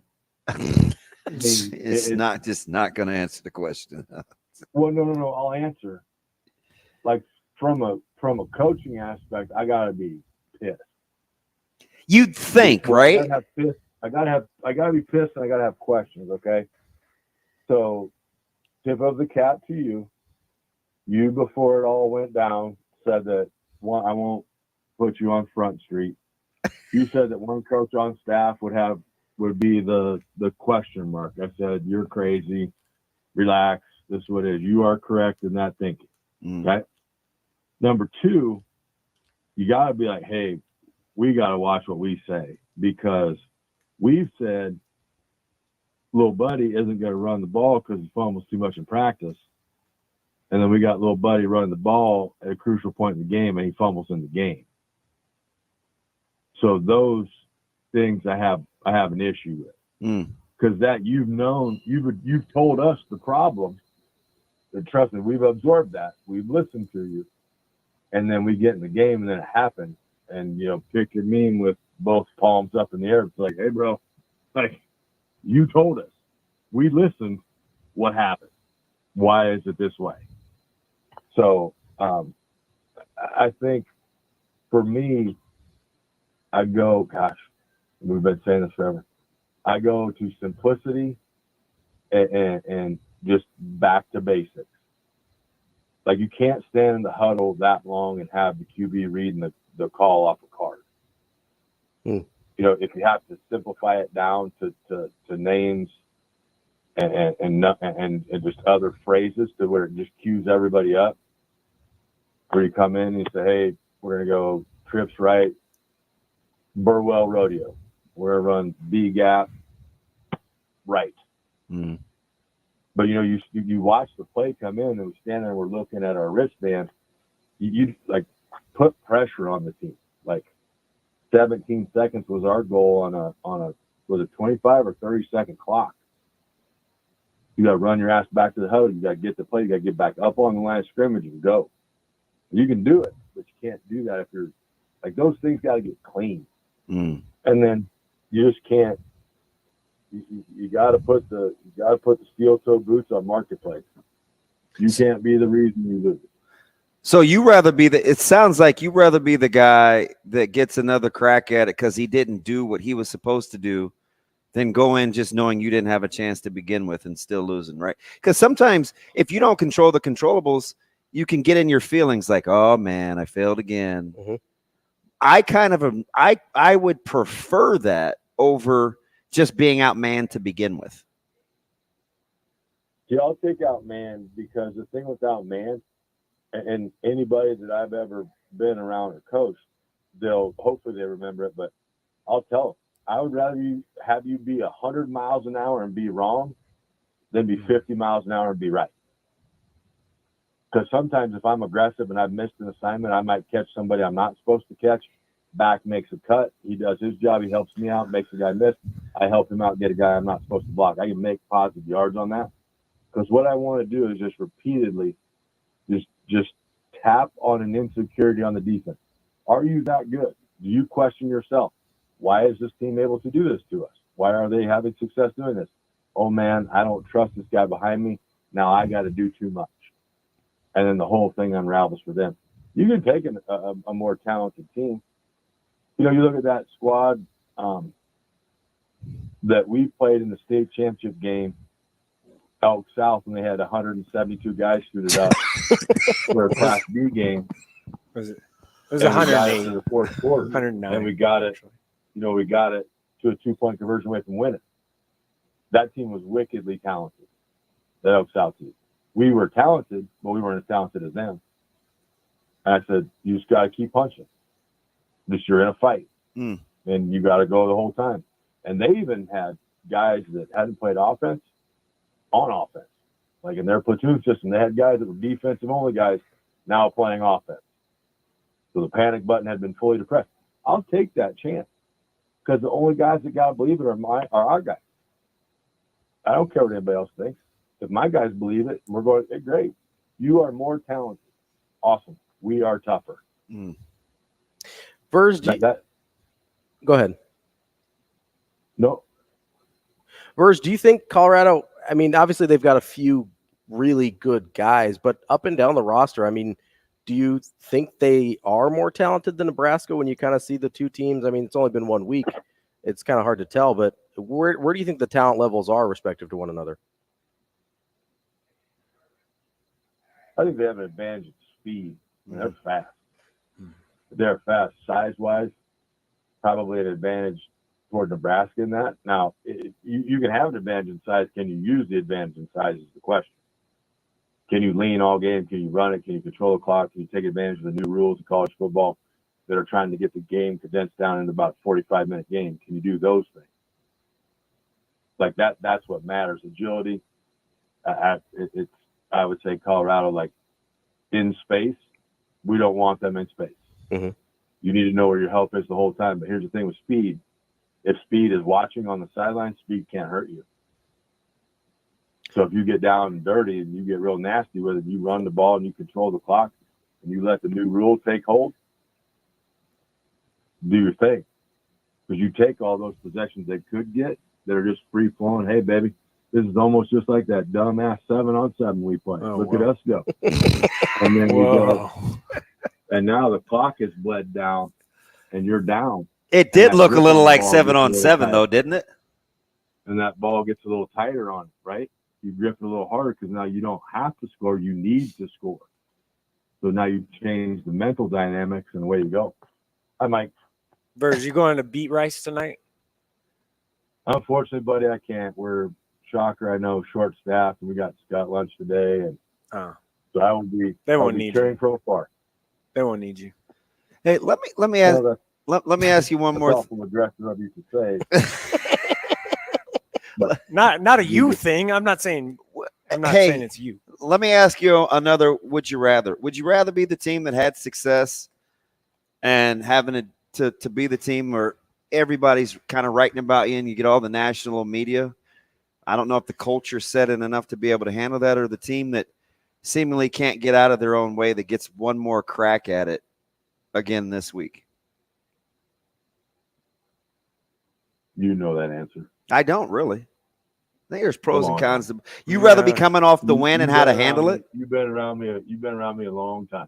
You know how I'm gonna answer that question. I don't actually. Can you just answer it? I don't want any. You know that I don't want any hoopla around anything I do. Yeah, but that means you have to take. That means you have to take coming off the loss with it. You rather be the team that's kind of pissy. Yeah, 100%. Every day of the week, twice on Sunday. He is. Because you're at the end of the day, and I do think Deion is going to change college football with coaching, because he's proving you can take wickedly talented kids and be very hard on them and have incredibly high expectations if they know that you love and respect them. Yeah. I think he's going to change that and eliminate a lot of insecurity from a lot of coaches that get talent but are scared to discipline it. Weird concept. But kids that are having success, that's interesting. Really enjoy you talking about them. And sometimes they believe that hype a little bit too much. Now, do I think Deion can bring them back to earth? Yes. Do I hope that they don't listen? Yes. Because I'd rather go into that game pissed off saying, hey, we tinkled right down our leg. Did that for you, Damon. We tinkled right down our leg, and we still should have won. Deion shouldn't wear white pants. Game. And we did. So our future is in our hands. All we got to do is clean this up, get plays in quicker, and away we go. That's our friend, Matt Verzal, former Husker, owner of Paisans Pizzeria. Verz, appreciate it as always, and good luck to Scott tonight, and good luck to Nebraska tomorrow. You bet. See you, boys. Thanks, Matty. Imagine that good players want Coach Hard. Wow, weird. I think all players want Coach Hard if they know you're in it for them.